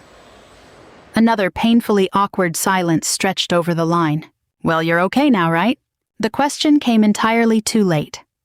Sarah quietly stood up and moved toward the privacy curtain, stepping out of the room to give me space. I watched her silhouette through a blur of tears, listening to Julian's voice crackle through the speaker again. "You really should have just dialed 911 right away, Mom." "I called you first, Julian." A dead, heavy silence swallowed the conversation. It grew more uncomfortable by the second. Finally, Julian let out a sigh. "Well, at least you're fine now. At least." I caught the sudden wave of relief in his tone instantly. It wasn't relief because his mother was safe. It was the relief of a man realizing he was off the hook for the responsibility. "I am in the emergency room," I said coldly. "You're back at the hospital?" His voice spiked significantly. "Which one?" The question triggered my legal instincts instantly. This wasn't a son's worry. This was a calculated, precise, tactical move. A horrifying image flashed through my mind of him rushing down here, not out of love, but out of absolute terror that I might sign a medical proxy or restructure an account before he could get his court-ordered conservatorship in place. He was terrified his plan would fall through. The realization made me entirely numb. "I am exhausted, Julian." "Mom, wait, I'm going to come down." "We will talk later," I said, and hung up the phone. When I looked up, Sarah was standing by the curtain, watching me with pure concern. "Are you doing okay?" I stared at her for a long time, before finally asking the question that had been burning in the back of my mind. Why is it that a total stranger with absolutely no blood relation treats me with more dignity than the son I carried for 9 months? Sarah's eyes filled with heartbreak at the question, but she gave me an entirely honest answer. Because kindness, at its core, has absolutely nothing to do with bloodlines. Those words landed incredibly heavy in my chest, and for the very first time in my 68 years, I believed them with my whole heart. Later that morning, while we were waiting on the final discharge paperwork, an unexpected visitor burst through the door. Maya rushed into the room, holding a tightly bunched handful of bluebonnets. When she saw me propped up on the hospital bed looking frail and old, pure terror washed over her 15-year-old face. "Grandma!" Tears instantly flooded my eyes. In this massive, wealthy family built on calculation, lies, and betrayal, the only person who ran to my side the moment she heard I was hurt was my teenage granddaughter. 3 days after the fall, I was sitting right back in Marcus Thorne's downtown office. But this time, everything felt completely different. The fear was still there, the heartbreak was still there. But beneath all the grief, a much more powerful force was quietly taking root in my soul: absolute finality. For the first time in my entire life, I wasn't sitting in a room as Arthur Foster's widow, or as Julian's mother. I was sitting here strictly as Evelyn. It was incredibly empowering, but at the exact same time, profoundly tragic. Sarah was sitting next to me again, but this time she had pulled her chair back even further, maintaining an almost fiercely respectful distance. Unless I explicitly asked for her opinion, she refused to insert herself into the legal choices. The weight of that boundary was massive. I had seen plenty of people get entirely consumed by curiosity and greed when major wealth was on the line, but Sarah never did. Marcus adjusted his reading glasses, laying out several thick, heavy legal folders across the mahogany desk. "My team has thoroughly vetted every single detail, Evelyn," he said. "Before you officially sign these, I need to ask you one final time." I gave a slow nod. "Are you 100% certain you want to completely dismantle your previous estate planning and totally write out the original beneficiary?" The room went so completely silent you could have heard a pin drop on the heavy rug. Outside, the busy traffic of downtown Dallas moved past the windows. My mind flashed back to Julian. I thought about the little boy who once pulled a massive handful of dandelions from the backyard because he thought they were beautiful, placing them right on my pillow. I thought about the teenager at Arthur's funeral, his eyes bloodshot as he swore to me, "Mom, I will protect you forever." And then, I thought about the man who couldn't be bothered to answer his phone after my surgery. I thought about the predator who snuck into the probate court behind my back to strip me of my civil rights. I thought about the son who couldn't wait to throw his own mother into a locked memory care facility just to maintain his wife's high society lifestyle. My throat burned like I had swallowed glass, but my delivery didn't waver for a second. "Yes, 100%. Marcus studied my face for a moment, then gave a solemn nod. "Very well." He opened the top black folder. "Based on our extensive conversation last week, I have drafted the paperwork for an irrevocable trust and a charitable foundation." I looked down at the complex legal documents spread before me. Asset allocation, medical power of attorney designations, charitable corporate structuring. The legal jargon was dizzying at first. Then, a line of bold print caught my attention and held it tight. "The Amelia Harper Recovery Foundation." I snapped my head up to look at Marcus. He gave a soft smile. "Your maiden name. You mentioned you wanted to build an organization that was completely separated from the commercial shadow of the Foster family name." A sudden wave of raw emotion hit my chest like a physical blow. Amelia Harper. That was who I was before I married Arthur. It was the identity that had been completely buried under decades of endless family sacrifice. I gently traced the letters printed on the page. "It sounds incredibly peaceful," I whispered. Marcus nodded. "You said you wanted this wealth to protect the most vulnerable, isolated elderly folks out there." Yes, I had said exactly that, because I couldn't stop thinking about the old, forgotten souls sitting alone in cold hospital rooms, praying for children who were never going to show up. Women just like me. Widowers abandoned after a stroke. People who spent their entire lives pouring love into others, only to become completely invisible once they got old. Sarah looked visibly overwhelmed as she read over the foundation proposal. "You are planning to fund post-operative recovery housing?" she asked in a stunned whisper. Marcus gave a firm nod. "Yes, along with transitional housing, we are structuring long-term in-home medical assistance, accessible transportation networks, and dedicated legal advocacy for medical patients. This initial funding allocation of $15 million will guarantee its operation for decades to come." I closed my eyes, feeling a bittersweet ache. Arthur would have absolutely loved this idea. He always believed that if money wasn't being used to pull someone out of a dark hole, it was nothing but a stack of useless paper. Then, Marcus carefully slid another document across the desk toward me. "This final piece covers the distribution of your remaining personal liquid assets." My heart skipped a beat. The most difficult hurdle had arrived. I looked down at the page. The vast majority of my estate was now permanently locked inside the irrevocable charitable foundation. The remaining portions were structured into trusts explicitly dedicated to funding full-ride scholarships for local Texas nursing students. And then, my eyes dropped to the very bottom of the page. Sarah Hayes, Special Personal Gift Trust, $1.5 million. Sarah's eyes followed mine down the page, and the moment she hit the line, she bolted upright out of her chair like she had been hit by lightning. "No." Marcus remained entirely unfazed. "No, I absolutely never asked for anything like this," she stammered, her face pale, looking completely terrified by the number. Marcus maintained his calm, professional lawyer demeanor.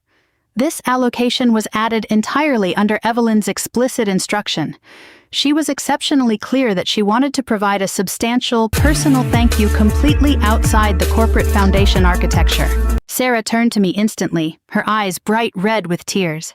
Evelyn, you do not owe me a single thing. This amount of money is entirely too massive. That sentence alone proved exactly why she deserved every single penny of it. I gave her a sad smile. That is precisely why I am doing it, Sarah. She shook her head frantically. You have already paid me an incredibly high hourly rate for checking on me after hours, and that was more than enough. You know that isn't the same thing at all, I told her, the room falling quiet again. I looked straight into her eyes, refusing to back down. When my own flesh and blood tried to liquidate me like a piece of property that had lost its mind, you chose to stay right by my side. A tear finally broke and slid down her cheek. But that doesn't mean you can just... Sarah, I cut her off softly but with absolute finality. When I had completely forgotten what it felt like to be a real human being, you were the one who treated me like one again. The words broke her completely. She stood there looking utterly overwhelmed, entirely uncomfortable, and completely out of her depth with the sheer scale of the wealth. It wasn't greed, it was the raw discomfort of a purely good person who didn't know how to accept a reward. And that exact reaction made me more certain than ever that I had made the right choice. Marcus cleared his throat gently, bringing us back to the task at hand. There is one final, highly critical issue we must address. I turned back to him. Julian, just hearing his name brought on a wave of intense exhaustion. What about him? Marcus crossed his hands over the files. From a strictly legal standpoint, completely disinheriting a first-line immediate family member significantly increases the probability that they will contest the estate in probate court, meaning he will fight the new will. Not just fight it, Marcus said, his expression turning grave. He will almost certainly file a claim of diminished mental capacity to overturn these newly established trusts. Don't forget, he is already actively pursuing the conservatorship path. An intense fire of pure fury flared up in my chest. He would actually dare to slander me like that in an open courtroom? Neither Marcus nor Sarah answered. Their silence was the coldest confirmation of all. Marcus handed me the final thin document across the desk. This is why I strongly recommend leaving him a micro-allocation. A purely symbolic percentage. I looked down at the proposal. It was a heavily restricted clause leaving him a mere $100,000, a drop in the bucket compared to the massive scale of the overall estate. Attached beneath the clause was a draft for a handwritten letter, meant to be delivered strictly in private. I furrowed my brow. A letter? Marcus nodded. In probate court, sometimes articulate language and logical evidence do a whole lot more to prove you were of sound mind when executing a will than a total asset disinheritions ever could. The strategy slowly took shape in my mind. Maybe he was right. Maybe what Julian desperately needed wasn't financial salvation anymore, but the truth. The kind of ugly truth that nobody in our vanity-packaged family had possessed the courage to say out loud for decades. I looked out the office window. When Arthur died, I whispered, I genuinely believed my ultimate duty as a mother was to guarantee Julian would never be hurt, to ensure he always had a safety net. Sarah listened in complete silence. But maybe saving a person from their own train wrecks at all costs just breeds an absolute illusion of entitlement. It makes them think they have a license to act maliciously. My voice trembled slightly. Maybe I am just as much to blame for that as he is. Sarah shook her head instantly. No, you loved him with everything you had and raised him right. But the kind of person he chose to become as an adult, that is his own karma. I wanted to believe that. Oh God, I desperately wanted to believe her, because mothers wear guilt like a second skin. Every single moral failure of our children feels instinctively like a reflection of where we fell short. Marcus leaned back carefully in his chair. There is one final item we must confirm. The healthcare proxy. My stomach tightened instantly. If I suddenly lost consciousness in the future, who would make the life or death medical decisions for me? For decades, the answer was naturally Julian. But now, just the thought of it made my skin crawl. I could literally visualize a scenario where I was intubated in the ICU, and he was standing at the foot of the bed, listening to the hum of the ventilator while using a calculator to figure out how much real estate he could liquidate the second I stopped breathing. The image left me physically sick. You don't have to give me an answer right this second, Marcus said gently. But I already had my answer. I slowly turned my gaze to Sarah. Her eyes went completely wide. Evelyn, no. She looked entirely terrified by the sheer weight of the statement. That is too much responsibility. I can't. It isn't a responsibility, I said softly. It is the trust of placing my life in your hands. Sarah's eyes turned bright red with tears. I don't want your son dragging me into court, accusing me of using my professional position to brainwash you. I let out a completely hollow, tragic laugh. He already thinks that, Sarah. Even if you do absolutely nothing, that is exactly what he will believe. The office fell into a heavy quiet once more. Marcus looked at both of us with absolute seriousness. You both need to understand something. The moment Julian discovers he has been stripped of substantial trust control, this will trigger an exceptionally brutal conflict. Conflict. What a clean word for it. But this was going to be a vicious family war. I looked down at the documents one final time. The foundation, the elderly housing project, the nursing scholarships, Sarah's trust, and the letter to Julian. Suddenly I realized something incredibly strange. After weeks of pure terror and endless tears, I felt a profound sense of peace for the first time in years. It wasn't because I had stopped loving my son, it was because I was finally refusing to break myself into pieces just to prove that love existed. I slowly picked up the Mont Blanc pen and signed my name completely steadily at the bottom of the pages. Evelyn Amelia Harper Foster. The exact moment the ink dried, my future officially and legally ceased to belong to Julian. The second emergency hospitalization almost killed me. Not physically, but mentally. It happened just 2 weeks after signing the new trust paperwork. At first, I thought the extreme exhaustion was just the result of recent stress. I developed a severe case of insomnia, and my appetite completely vanished. Even walking a few paces left me totally depleted. Sarah caught on to it before I even admitted anything was wrong. You look as white as a sheet, she said one evening while helping me organize my pillbox in the kitchen. I'm 68, I joked weakly. Being bloodless is part of the standard package at this age. But Sarah didn't laugh at all. Your hands are shaking. I looked down. She was entirely right. My hands were propped against the marble counter, trembling like a leaf. I'm fine, I muttered, but the lie sounded completely transparent even to me. Over the next 3 days, things deteriorated rapidly. A high fever, intense dizziness, and severe shortness of breath. By the third morning, I woke up realizing I literally couldn't stand. My legs felt entirely like jelly. Sarah swung by to check on me after her night shift, and the moment she walked through the door, her brow furrowed into a tight knot. We are going to the ER right now. I don't want to go back there, I protested weakly. Evelyn, she said, using that exact tone again. Firm, unyielding, and fiercely protective.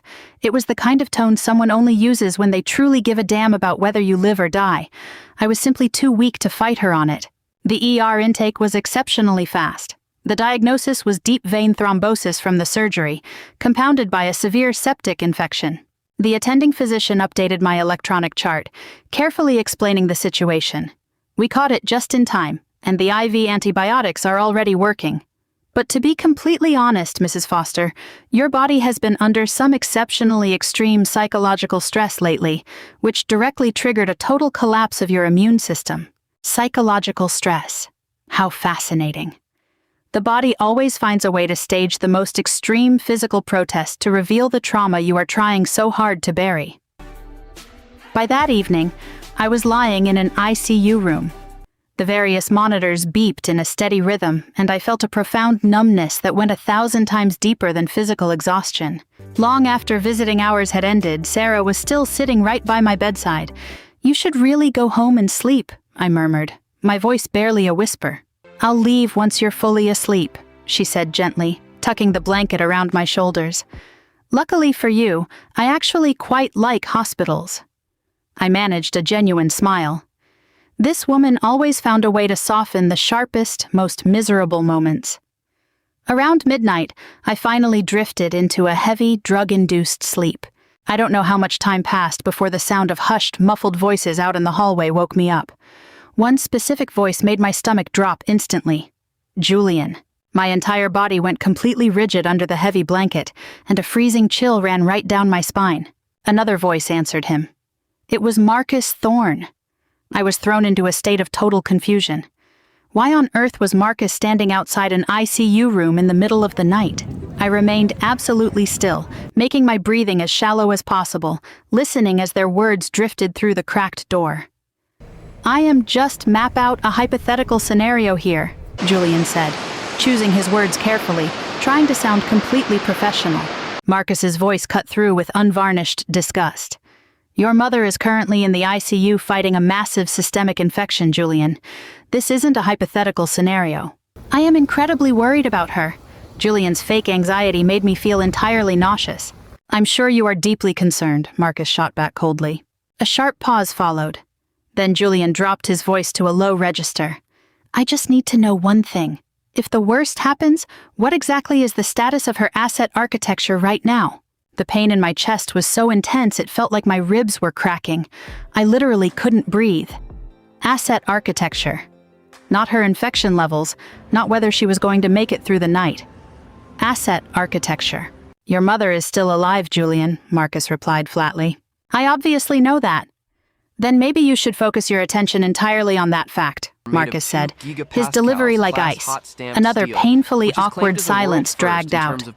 Then, Julian finally revealed the true reason for his midnight visit. I noticed a massive legal entity change on her Charles Schwab accounts. Did she restructure her trust files behind my back? And there it was. The sole reason he had rushed to the hospital in the middle of the night. It wasn't out of love. It was driven by pure, unadulterated terror. The terror that he had completely lost control of the money. I clamped my shaking fingers tightly over my mouth, the tears burning furiously behind my eyelids. Even now, while I lay in an ICU bed fighting for my life, the only thing occupying my son's mind was his inheritance. Not me. The saddest part was that I wasn't even shocked anymore. It was just the final sickening confirmation of a dark premonition I had held for weeks. A few minutes later, the heavy door was pushed open exceptionally quietly. I immediately closed my eyes tight. Pretending to be asleep was a whole lot easier than facing him right now. I heard Julian slowly walk into the room and stop right at the foot of the bed. A suffocating silence filled the space. I could vividly picture him staring down at me, maybe feeling a tiny shred of guilt, maybe plotting his next legal move, or maybe both. Finally, he spoke in an incredibly quiet whisper. You look absolutely terrible. Not Mom. Not are you okay. Just a cold, detached observation. I forced my chest to maintain a steady, even breathing rhythm. Then, another voice sliced through the dark room from the doorway. What exactly are you doing here? It was Sarah. Her tone was completely below freezing. It was stunning. I had never heard her speak to another human being with that much hostility and raw coldness. Julian let out an impatient sigh. I am here to see my own mother. It's 1 o'clock in the morning, so what? I don't need to ask permission from anyone to be here. Sarah didn't argue back immediately. Instead, she said flatly, she needs absolute rest right now. And under what legal capacity are you standing in this room? Julian lowered his voice, his delivery dripping with venom. What are you, her nurse or her personal bodyguard? The air in the room felt tight enough to detonate. I kept my eyes clamped shut, my heart hammering violently against my ribs from pure grief. Sarah answered him with absolute, unshakable calm. I am the person who actually showed up when she was laying on the floor crying out for help. The words hanging in the air left an explosive, suffocating silence in the room. Even Julian looked like he had been struck dumb by the unyielding weight of that single solid truth. It took a long moment before he managed to spit out a bitter, venomous whisper. You're the one pulling the strings here, aren't you? Breaking us apart, turning her against me. Sarah let out a very faint, cold laugh. No, Julian, your own actions did that all by themselves. I heard the rustle of clothes near the bed as Julian stepped aggressively toward her. You think I don't see the little game you're playing? I could almost feel Sarah looking him dead in the eye, completely unfazed. And what game exactly do you think I'm playing? She countered. You're systematically working your way into the life of a wealthy, vulnerable, incompetent old woman. The sheer malice of the accusation made my stomach churn. Sarah's voice turned terrifyingly calm. If I cared about money, Julian, I wouldn't be working back-to-back double shifts at a short-staffed public hospital. Silence. When Julian spoke again, his voice lacked its previous conviction. I am her only son. Sarah didn't hesitate to fire back, entirely ruthless. Then why is it that every single time she sees you, she ends up crying in secret?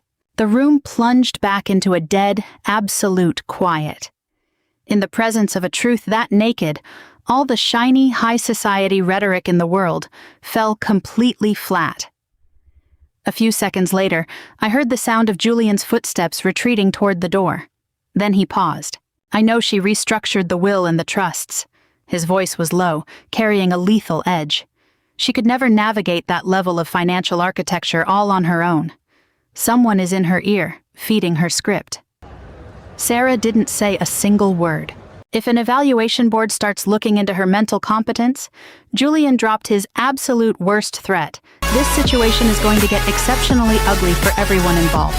Trust me on that. An open declaration of war. There was no more pretense, no more hiding behind care. Before Sarah could even attempt to answer, Marcus's voice cut through from the hallway threshold. That would be an exceptionally foolish move on your part, Julian. The pressure in the room spiked to an absolute peak. Marcus continued speaking, his delivery smooth and entirely ironclad. Especially considering that for every single legal amendment I executed on Evelyn's behalf, I retained 3 independent, top-tier psychiatric authorities to perform rigorous cognitive competency exams, all fully recorded on video for our records. A dead, hollow silence fell over the hallway. You will bankrupt yourself trying to fight it, Marcus concluded flatly. I heard Julian let out a heavy, furious snort, followed by the rapid clicking of his shoes on the tile floor. The door swung open and slammed shut with a heavy thud. He was gone. I waited a solid 30 seconds before finally opening my eyes.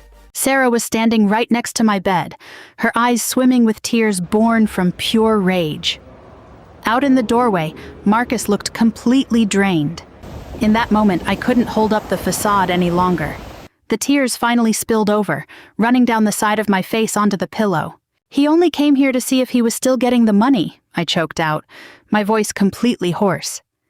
This time, nobody tried to comfort me with a gentle lie, because every single one of us had looked the truth right in the face. Sarah moved in closer, tenderly taking my hand. You are not alone in this, Evelyn. Hearing that made me cry even harder. It wasn't just because of Julian anymore. It was the sheer, overwhelming absurdity of my life. This woman holding my hand didn't share a single drop of blood with me. The lawyer standing by the door protecting my autonomy with heavy legal armor wasn't my family. Yet they cared significantly more about whether I lived or died with dignity than the son I spent 9 months carrying. Marcus walked into the room, pulling the plastic chair close to my bedside. Evelyn, he said, his expression entirely grave, you need to listen to me very carefully. I weakly wiped at my eyes. On a strictly legal level, you are entirely bulletproof. He has absolutely no avenue to strip away your independence. I gave a slow nod, but the law can't protect my emotions, Marcus. The words landed like a lead weight in the small room. Because he knew I was right. A stack of legal paperwork could perfectly seal off my investment portfolio, but there was no court injunction in the world that could shield a mother from grieving a child, even when that child is still drawing breath. Sarah gave my hand another gentle squeeze. Then, she said something I will carry with me for the rest of my days. Sometimes grieving someone who is still alive is the most agonizing kind of mourning there is. Lying there on that ICU mattress, staring up at the sterile white ceiling, a final realization washed over me. I was officially done trying to salvage the relationship between me and my son. Right then and there, I was holding a silent, private funeral for the bond we used to have. 2 weeks after my discharge, I called everyone over to the house in Preston Hollow. Marcus had been absolutely unyielding about reading the new legal documents face to face. He told me it was necessary to leave zero room for misunderstanding and to eliminate any opportunity for psychological manipulation down the road. So, the meeting was set for a Saturday afternoon. It was incredible to me that, despite everything that had happened, my hands still shook slightly as I prepared the house for their arrival. You always assume that surviving betrayal after betrayal will eventually turn your heart into steel, but it doesn't work that way. At least, not when the person you are trying to armor yourself against is your own flesh and blood. That crack in the armor never fully heals. On the morning of the meeting, I stood in front of the bathroom mirror, studying my reflection with extreme care. I looked significantly older than I remembered. The nightmare of the past few months had etched deep lines of pure exhaustion around my eyes and mouth. But beneath those wrinkles, I saw something else, too. A cold, quiet kind of resilience. The kind of strength that can only be forged when you have survived total heartbreak and come out the other side. Sarah arrived early to help me set everything up. If you don't feel entirely up to this, you really don't have to force yourself through it today, she said softly, setting the teacups out on the kitchen counter. No, I told her, keeping my eyes fixed on the massive oak trees in the front yard. I have to do this, because I was entirely done being afraid. I was done with the endless gaslighting. I was done pretending everything was perfectly normal while watching my son attempt to slice away at my independence and dignity bit by bit. Today it was all coming to an end, one way or another. At exactly 2 o'clock the doorbell rang. My stomach twisted into an immediate knot.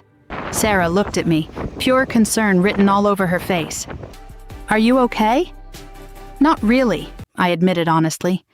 Then I walked over and opened the heavy door. Julian was standing on the porch wearing an exceptionally expensive charcoal gray custom cashmere coat. Chloe stood right beside him, her face locked into a tight, superficial expression of politeness that looked like it could snap at any second. Maya was standing a few paces behind them, looking entirely uncomfortable. The moment Maya saw me, she bypassed her parents and pulled me into a tight, solid hug. "You look so much better, Grandma," she whispered. That sentence alone almost brought me to tears right there on the porch, because she was actually looking at me, not my trust accounts, not the real estate deeds, just me. "Thank you all for coming," I said softly. The moment Julian stepped across the threshold, his eyes turned into a highly precise scanner, sweeping across the foyer and into the living room. He was observing, calculating. The behavior pattern had become entirely transparent to me now, and it made me feel physically sick. A few minutes later, Marcus arrived, carrying a heavy black leather briefcase. Ambient chemistry in the room shifted violently the exact second Julian saw him. Julian's jawline went rigid instantly. Chloe immediately crossed her arms. Nobody said a word, but everyone inside that room understood the reality of the situation immediately. This wasn't a casual family afternoon tea. This was a formal financial liquidation of a family structure, and those kinds of reckonings are always the ones that draw the most blood. We all took our seats in the living room. This exact space that used to echo with Arthur's incredibly loud Christmas carols. The room where I had watched a young Julian tear into his wrapped presents on the rug. Now every single corner of the room was packed with a suffocating hostility. Marcus broke the silence first. "Thank you all for being here today." Chloe stole a quick, highly covert glance at Julian. "So what exactly is this meeting about?" she asked cautiously. Marcus opened his briefcase in a slow, deliberate manner. "Evelyn has requested a formal face-to-face reading of her recently restructured estate trusts and statutory proxy designations." Dead quiet. Then Julian snapped his head around, his eyes burning into me like lasers. "You changed your will?" "Not Mom. Not how is your recovery. Just straight to the will." That first reaction alone was the ultimate proof that my choice was entirely correct. I folded my hands quietly over my lap. "Yes, I have."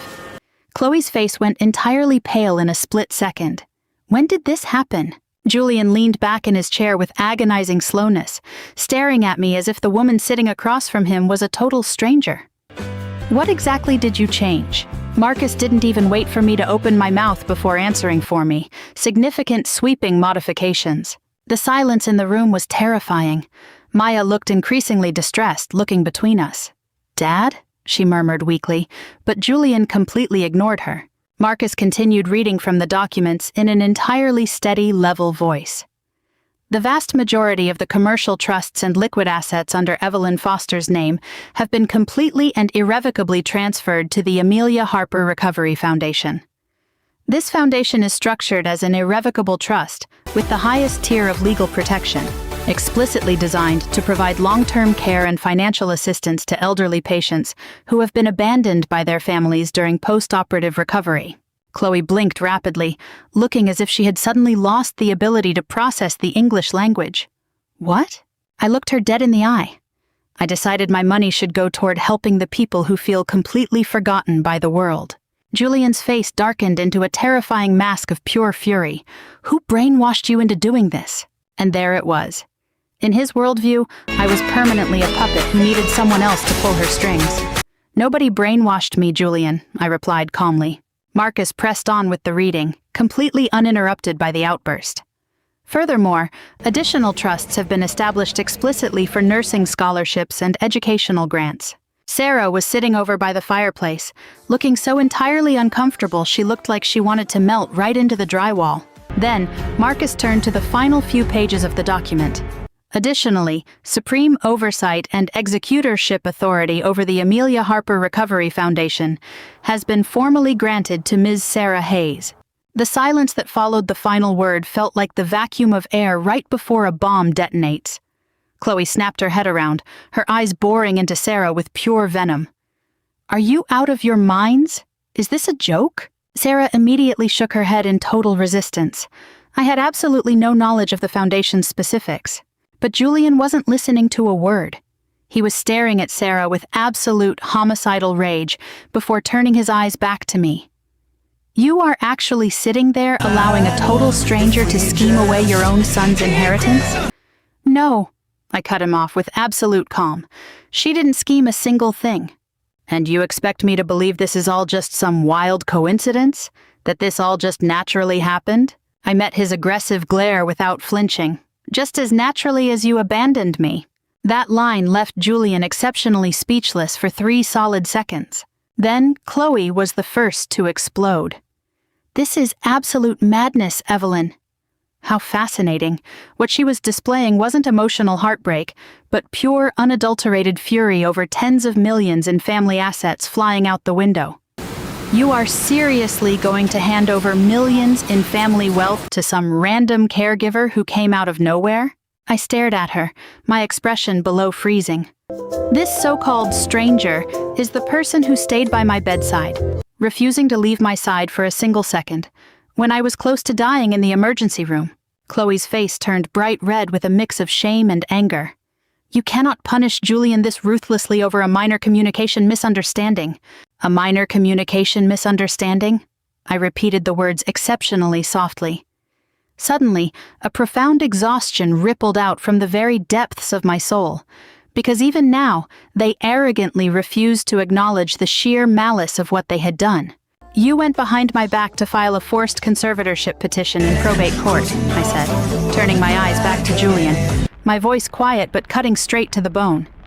"You even went behind my back to draft an authorization agreement to liquidate my real estate. Before the incisions from my spinal fusion surgery had even healed, you were already talking to a corporate memory care facility about how to lock me away." Julian rubbed his forehead with intense frustration. "You are completely misinterpreting the nature of those documents." "No," Marcus interrupted sharply. "The black and white text submitted to the court and the financial institutions carries an exceptionally clear legal definition. It requires absolutely no misinterpretation." Julian immediately glared at Marcus with pure venom. "As her former attorney, you should have never allowed her to sign these ridiculous modifications in the first place." Marcus's expression turned to solid ice. "Your mother possesses exceptionally perfect autonomy on both a legal and cognitive level." Chloe let out an incredibly bitter laugh. "She has been completely brainwashed by a nurse she barely met a few months ago." Sarah finally couldn't hold back any longer, her voice low but exceptionally clear. "I have never asked Evelyn for a single dime." It was an entirely unassailable truth. Everyone in the room knew it. Sarah had never crossed a line, never dropped a hint, never demanded a thing. And for some reason, that reality only drove Julian into a deeper state of fury. "She only got close to you for the money," Julian practically roared at me. I looked at my son in utter disbelief. "No," I whispered hoarsely. "She got close to me because I looked like I was dying of loneliness." An incredibly heavy, suffocating silence fell over the room. Then I delivered the line that had been jammed in my throat for months. "Real love is the person who shows up in scrubs at midnight to save my life." The entire living room completely froze. Even Maya's face was painted with a profound, breaking sorrow. Julian bolted upright, pacing the living room floor like a cornered animal. "This is completely unbelievable." I raised my head exceptionally slowly to look at him. "No, what is truly unbelievable is lying on a hospital mattress, desperately wanting to know why your own flesh and blood refuses to answer a single phone call." The bullet hit the exact center of the target. I saw a flash of genuine shock in his eyes, a brief moment where guilt tried to break through to the surface, before his arrogant pride completely crushed it all over again. "So now you think I'm some kind of pure evil monster?" he asked, his teeth gritted. I swallowed hard against the lump in my throat. "I think you stopped seeing me as your mother a long time ago." Marcus stepped forward with absolute calm. "There is one final item." The room went completely quiet again. Marcus pulled a thick, heavy envelope sealed with red wax from a separate compartment in his briefcase. "This letter was drafted under Evelyn's explicit instruction, and it is left entirely for Mr. Julian Foster." Julian stared at the envelope with intense suspicion. "What is that?" "It is the only part of your inheritance that might still save your soul," I answered softly. He looked at me in total confusion, marking the very first time this afternoon he showed genuine bewilderment. But I wasn't talking about money anymore. I was talking about the truth. The brutal, unvarnished kind of truth that you are only forced to look at when total destruction finally arrives. Chloe stood up suddenly, snatching her designer bag off the chair. "You know what? Whatever. If this is how you want to treat your own son." "My own son?" I cut her off calmly. "You mean the son who treated me like a highly inconvenient financial liability?" Chloe's mouth snapped shut instantly.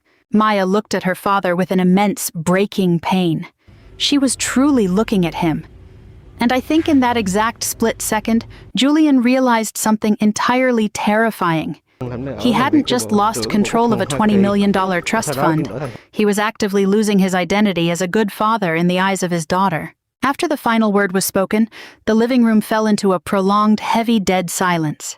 It was the kind of absolute quiet that only descends when the raw truth strips away every single excuse and pretense. Julian stood by the fireplace, staring at me with a completely foreign look in his eyes, as if he didn't recognize me at all. And maybe he didn't. Because when a mother's heart breaks to this extreme, she inevitably becomes a completely different person. Bien Chloe was the first to recover from the shock. She always was. While everyone else was drowning in the emotional weight of the room, her greed quickly converted back into pure rage. "This is completely and utterly absurd," she spat. "You are completely destroying your relationship with your own son for a nurse who clearly played the long game to reel you in." Sarah immediately dropped her gaze. It wasn't because she felt guilty, but out of absolute discomfort. Even now, she utterly despised these kinds of screaming matches. I ignored Chloe completely, fixing my gaze onto her like a blade. "Do you want to know what the absolute biggest difference between you and Sarah is?" Chloe crossed her arms defensively. "What?" Sarah never once reached her hand into my pockets. The words landed like a physical slap, because everyone in that room understood with absolute certainty that it was an unassailable fact. Julian finally spoke again, his voice tight and strained from pure frustration. "Are you really naive enough to think she actually gives a damn about you as a person?" I came so close to letting out a tragic laugh. The real tragedy was that Julian had completely lost the capacity to comprehend genuine care unless it came with a price tag attached. "When I fell in the middle of the night, she was the one who drove over to save me," I replied with absolute calm. "And you didn't even pick up your phone." His face turned an instant shade of iron gray. "I told you I was asleep." "Every single time I have ever needed you, Julian, you are always asleep." The line cut significantly deeper than I even intended. I saw it hit right in his eyes. A flash of intense, humiliating guilt surfaced, only to be swallowed whole by his unyielding pride an instant later. "You're making it sound like I threw you out on the street," he raised his voice. I stared at him in utter disbelief. "Julian, you left me completely alone in a hospital to face major, highly dangerous spinal surgery. The hospital had nurses. Those were strangers." My voice finally fractured, carrying a primal deep wail of grief. And somehow, those strangers treated me with a whole lot more love than my own son ever could. Hearing that, Maya immediately dropped her head in deep shame. I could tell she wanted nothing more than to sprint out of the room, to escape the brutal sight of her family completely imploding right in front of her eyes. Marcus finally took a measured step forward, his voice perfectly level. "I think everyone needs to control their volume." But Chloe had completely lost her mind. She pointed a finger right at Sarah's face. "Bien, you know exactly what you're doing." Sarah raised her head, stunned. "No, I don't." "Oh, save it!" Chloe screamed. "Women from the bottom tier like you make a career out of targeting wealthy, senile old people who can't think straight." The sheer malice of the accusation made my stomach churn violently. Before Sarah could even attempt to open her mouth, I ignored the blinding pain in my lower spine, gripped my cane, and stood up exceptionally slowly and with absolute finality. Enough.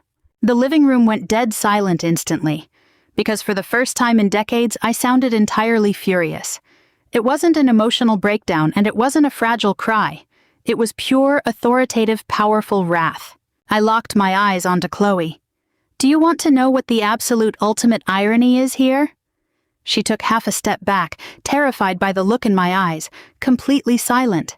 "The only person in this room who is heavily obsessed with my money is the exact person who keeps accusing everyone else of wanting it."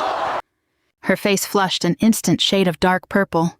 Julian stepped forward immediately, trying to shield her. "Mom, stop!" "No," I fired back, my voice entirely severe. "You stop!" I was stunned by the sheer power echoing in my own voice. Decades of quiet endurance and constant retreating completely burst through the dam in that single second. "You no longer possess the right to gaslight me ever again." Julian rubbed his face with brutal force. "You are blowing this entire thing completely out of proportion." Beside us, Marcus let out a very faint sigh. "The paperwork you submitted to the court speaks for itself, Julian." But Julian was trapped in a manic, desperate loop. A man backed completely into a corner will always resort to absolute cruelty. "I made a mistake," he snarled with intense agitation. "Fine, okay?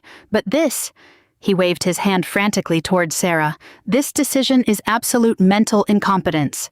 Sarah finally spoke up again, her voice low but carrying an unyielding resilience. "You can go right ahead and hate me. I utterly despise you too. But your mother deserved someone who would actually stand up for her when she was at her most vulnerable." That sentence detonated a bomb right on Julian's last raw nerve. "Oh, drop the fake holy saint act?" "Julian," I warned him, my tone turning exceptionally dangerous. "No, Mom. You want the truth? Fine, let's have some absolute honest truth." His chest heaved violently, his eyes completely bloodshot. "I am desperately drowning right now."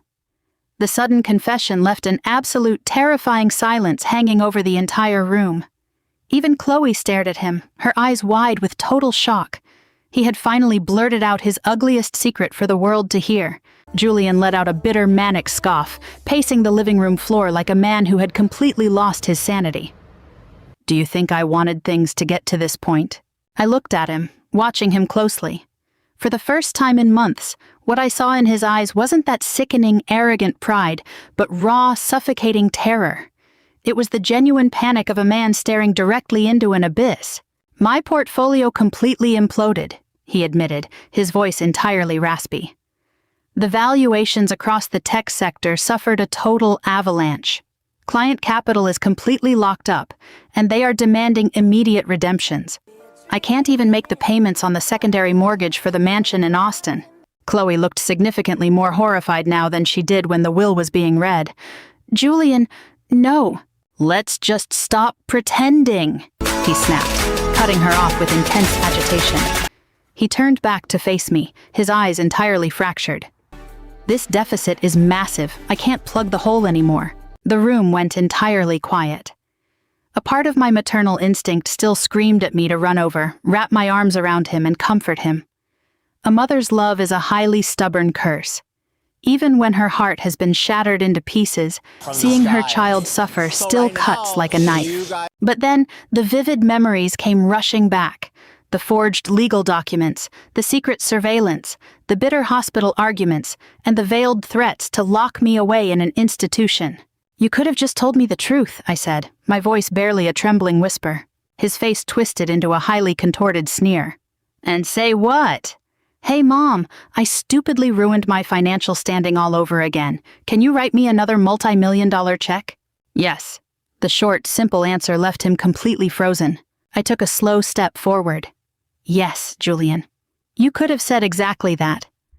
The tears blurred my vision again, spilling over and running down my cheeks.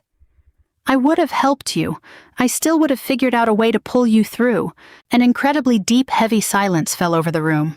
because deep down, we both knew it was the absolute truth. I would have stepped up to save him unconditionally, time and time again. But faced with that choice, he didn't choose honesty. He chose the supreme arrogance of his entitlement. He refused to show even a single shred of vulnerability, opting instead for a calculated, malicious game of gaslighting. Julian's face crumpled completely for the first time. "I was just so terrified," he muttered, sounding entirely like a lost, helpless child. Incredibly small, completely untethered. But Chloe cut right through the rare moment of vulnerability with a sharp, piercing voice. Being scared doesn't give her a legal justification to hand over the entire family estate to a total stranger. I turned my head slowly to look at her. "No," I said, my delivery quiet but lethal. "But your greed doesn't give you a legal justification to ruthlessly destroy a mother either." That line shut her up for good. Marcus took that exact cue to step up to the coffee table, calmly opening another black folder. "There are a few highly critical documents here that I believe everyone in this room has a right to look at." Julian knit his brows defensively. "What is it now?" Marcus carefully extracted a thick stack of printouts. Unauthorized inquiry logs for the trust accounts, drafts for asset transfer agreements, and highly explicit email exchanges between Julian and a senior financial advisor.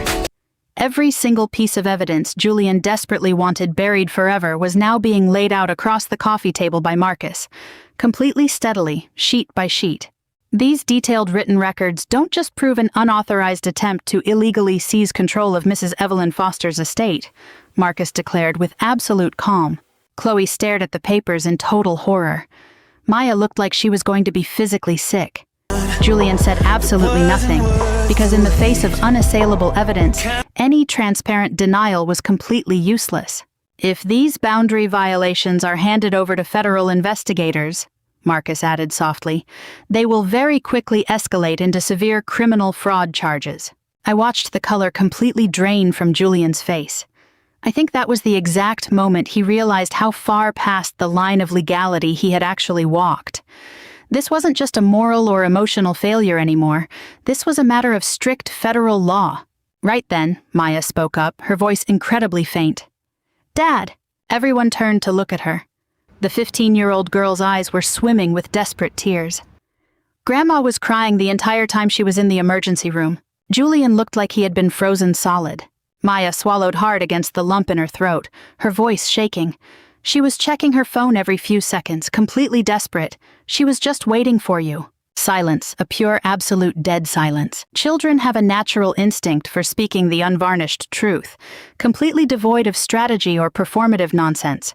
It was just brutal, raw honesty. Somehow, hearing those words come out of his own daughter's mouth shattered Julian significantly worse than any harsh accusation I could have ever hurled at him. He collapsed heavily onto the sofa, burying his face in his hands. Throughout the entire afternoon of fighting, this was the first time he looked completely and utterly defeated. It wasn't rage, it was the weight of a profound internal cracking. "I really didn't mean for it to go this far," he whispered hoarsely. And the strange thing was, I believed him. I don't think Julian woke up one ordinary morning and suddenly decided to become a monster. Greed is something that leaks into a person's soul slowly over time. A tiny compromise here, a convenient excuse there, until eventually you can't even recognize the person staring back at you in the mirror, just like I had failed to recognize him. I walked over slowly and sat down on the sofa directly across from him. Then I forced out the single most difficult sentence I have ever had to speak in my entire life. "I forgive you." He snapped his head up, his eyes wide with absolute shock. Chloe looked completely stunned. Even Sarah couldn't hide her surprise. But I wasn't finished. "I forgive you," I repeated softly, "because carrying hatred around like poison inside my chest will eventually destroy me too." Genuine tears finally broke and ran down Julian's cheeks. Real, authentic tears. Then I looked him dead in the eye and continued, "But forgiveness and trust are two entirely different things." The heavy, profound stillness settled over the living room once more. "I will absolutely never hand the control over my life back into your hands, Julian." The last shred of hope vanished from his face the moment the words left my lips. And beautifully, in that exact split second, I realized I was officially no longer afraid of him. 1 year later, on a bright, crisp spring morning, the automatic glass doors of the Amelia Harper Recovery Center slid open. I stood at the entrance, holding a pair of silver ribbon-cutting shears, while the warm Texas sun poured over the newly renovated red brick building behind me. For a brief second, I just stood there, quietly taking in the brass plaque mounted above the doorframe. My maiden name, the origin of my life. Reclaiming that name after surviving such a brutal betrayal carried a massive symbolic weight. It felt like excavating my true self out from under a mountain of heavy ruins. A few photographers from the local papers were taking snapshots nearby, and volunteers were lining the accessible ramps with fresh bluebonnets. Nurses in uniform moved through the hallways, getting the comfortable private rooms ready. The air smelled faintly of fresh paint and heavily of premium, freshly brewed coffee. For the first time in years, the future didn't feel like something I needed to fear. Sarah walked toward me holding a clipboard, her hair tied back in a casual bun. Her face was a mix of sheer exhaustion and pure joy. "The bed allocations for next month are completely packed," she said, her voice filled with disbelief. I gave a soft laugh. "Good, because it means this cold world needs a safe harbor a lot more than I thought." The Amelia Harper Center wasn't a luxury high-end nursing home. That was never the intention. It carried a much more vital mission, providing a secure sanctuary for vulnerable, isolated elderly folks who had nowhere else to turn after major surgeries, severe illness, or medical trauma. Some patients stayed for 2 weeks, others for months. Some had families who loved them dearly but simply couldn't afford the crushing cost of full-time care. Others had families who had just completely vanished into thin air, exactly like mine had. Sarah stopped beside me, carefully adjusting a potted fern near the entrance. "Nervous at all? You already survived the hardest part." I looked at her and gave a warm smile. "No, the hardest part was surviving the heartbreak." She didn't answer right away. Then, she gently reached out and took my hand. "Well, at least you made it through beautifully." The ribbon-cutting ceremony felt entirely surreal. Between the warm applause and the flashing cameras, everything blurred past like a dream.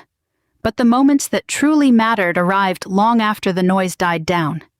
When the crowds dispersed, when the speeches ended, and when the quiet, beautiful rhythm of daily life finally returned. That evening, an elderly woman named Dorothy checked in, carrying a single weathered suitcase. She had just gone through a major hip replacement surgery and had no family with her. Her only daughter lived 3 states away and rarely ever called. I stood quietly at the corner of the hallway, watching Sarah gently settle her into bed, patiently explaining her medication schedule and physical therapy routine. Dorothy looked visibly self-conscious, a clear sense of shame written all over her face as she accepted the help. I knew that look all too well. Growing old in this world teaches you a brutal lesson. You feel the constant need to apologize just for needing to be cared for. Before leaving the room, Sarah meticulously tucked Dorothy in, her movements mirroring the exact pure care I had received during my own time in the hospital. In that instant, warm tears blurred my vision. I finally understood a beautiful truth. If you let it, profound pain can eventually transform into a powerful mission. Late that night, I sat alone in a private office at the recovery center, focusing on a few intake assessments for new patients, when a gentle knock came at the cracked door. It was Maya. She had grown quite a bit over the past year. Her shoulders carried a newfound confidence, and her voice sounded much more mature. But when she smiled, she was still the exact same little girl who had rushed into the emergency room holding a bundle of flowers. "Hey, Grandma." I gave her a warm smile. "You're here late. Did high school equestrian practice run over?" She walked into the room, looking around the office with curiosity. "You really built all of this?" "No," I said softly. "We built it together. Because this place belongs to everyone who chooses deep empathy over cold, calculated interest." Maya sat down quietly in the chair across from my desk. Then she hesitated. "Dad asked about you." The room went completely still. Julian. Even after a whole year, unexpectedly hearing his name still brought a faint ache to my heart. It wasn't a sharp, stinging pain anymore, but a deep, heavy sorrow, like running a finger over an old scar. "How is he doing?" I asked cautiously. Maya gave a slight shrug. "Better, I think." After that brutal family reckoning, Julian's life, built entirely on a fragile house of cards and heavy leverage, collapsed rapidly. 6 months later, when Chloe discovered the sheer scale of the debt they were drowning in, she decisively filed for separation. The luxurious Austin mansion went into foreclosure, and the last remaining venture capital projects he held went completely bankrupt. For the first time in his adult life, he had absolutely no one left to provide a financial safety net. The supreme irony was that this was probably the best thing that could have happened to him. Sometimes a person only truly changes when they completely lose every single umbrella they use to shield themselves from the consequences of their actions. Maya reached into her backpack and pulled something out. "He asked me to give you this." It was a plain, sealed envelope. My stomach tightened instantly. I recognized Julian's messy handwriting immediately. I stared at it for a long, silent minute before slowly tearing it open. Inside was a single sheet of handwritten paper. "Mom, I spent the entire first half of my life believing that success meant never showing weakness, never being honest enough to ask for help, and never allowing myself to fail. Somewhere along the way, I got completely lost, and I started viewing love as a calculated transaction rather than a precious gift. I used to lie to myself, blaming the stress, the debt, and Chloe's vanity. But the ugly truth is simple. I became incredibly selfish. I stopped seeing you simply as my mother and started looking at you as an asset safety net for my own failures. I will spend the rest of my life in deep regret for what I did. When Dad passed away, your strength carried me out of the darkness. Yet when you got old, I repaid you with fear and manipulation. I am deeply ashamed of the man I became. I no longer have the right to beg for your forgiveness. I just desperately want you to know that I finally understand exactly what I destroyed with my own hands. I truly hope the Amelia Harper Center can gently save those elderly folks, the exact way you tried to save me. Love, Julian?" By the time I reached the last line, tears had completely blurred the ink on the page. Maya watched me from across the desk with deep concern. "Are you okay, Grandma?" I managed a bittersweet smile. "Yes, and strangely enough, I really am okay this time." I meant it. The raging fury inside me had quietly faded away months ago. The sorrow was still there, along with a deep disappointment. But hatred? It was gone. I firmly refused to let hatred be the footnote to the final, precious chapters of my life. I slowly folded the letter and placed it in the deepest drawer of my desk. I didn't intend to hide it away forever, nor did I plan to pull it out constantly to reread it. I just let it rest there, a memory too painful to celebrate, but entirely too important to throw away. Later that night, after Maya had left, I strolled slowly through the hallways of the center, performing my final rounds before bed. A soft, warm light bathed the corridors as the caregivers moved quietly between rooms. In one room, an elderly gentleman slept peacefully, while a young volunteer sat quietly nearby reading a book. In another, Dorothy was watching an old television comedy, sharing a quiet, genuine laugh with a nurse. Here, no one was left behind, no one was invisible. Before long, Sarah found me standing by the large picture window at the end of the hall. "You have a beautiful smile on your face," she observed softly. "I was just thinking about how far we've come," I said, looking around the building. My entire life I stubbornly believed that family meant the people who happened to share your exact genetic code. Sarah leaned quietly beside me. I smiled gently through my tears. "But now I know that real family is made of the people who stand firmly by your side when the world goes completely dark." Sarah's eyes filled with warmth. She gently slipped her arm through mine, and together we stood in the quiet corridor, looking down the peaceful hallway. For the first time in entirely too many years, I was completely, truly no longer lonely. In this brutal world, the deepest wounds don't usually come from cold strangers.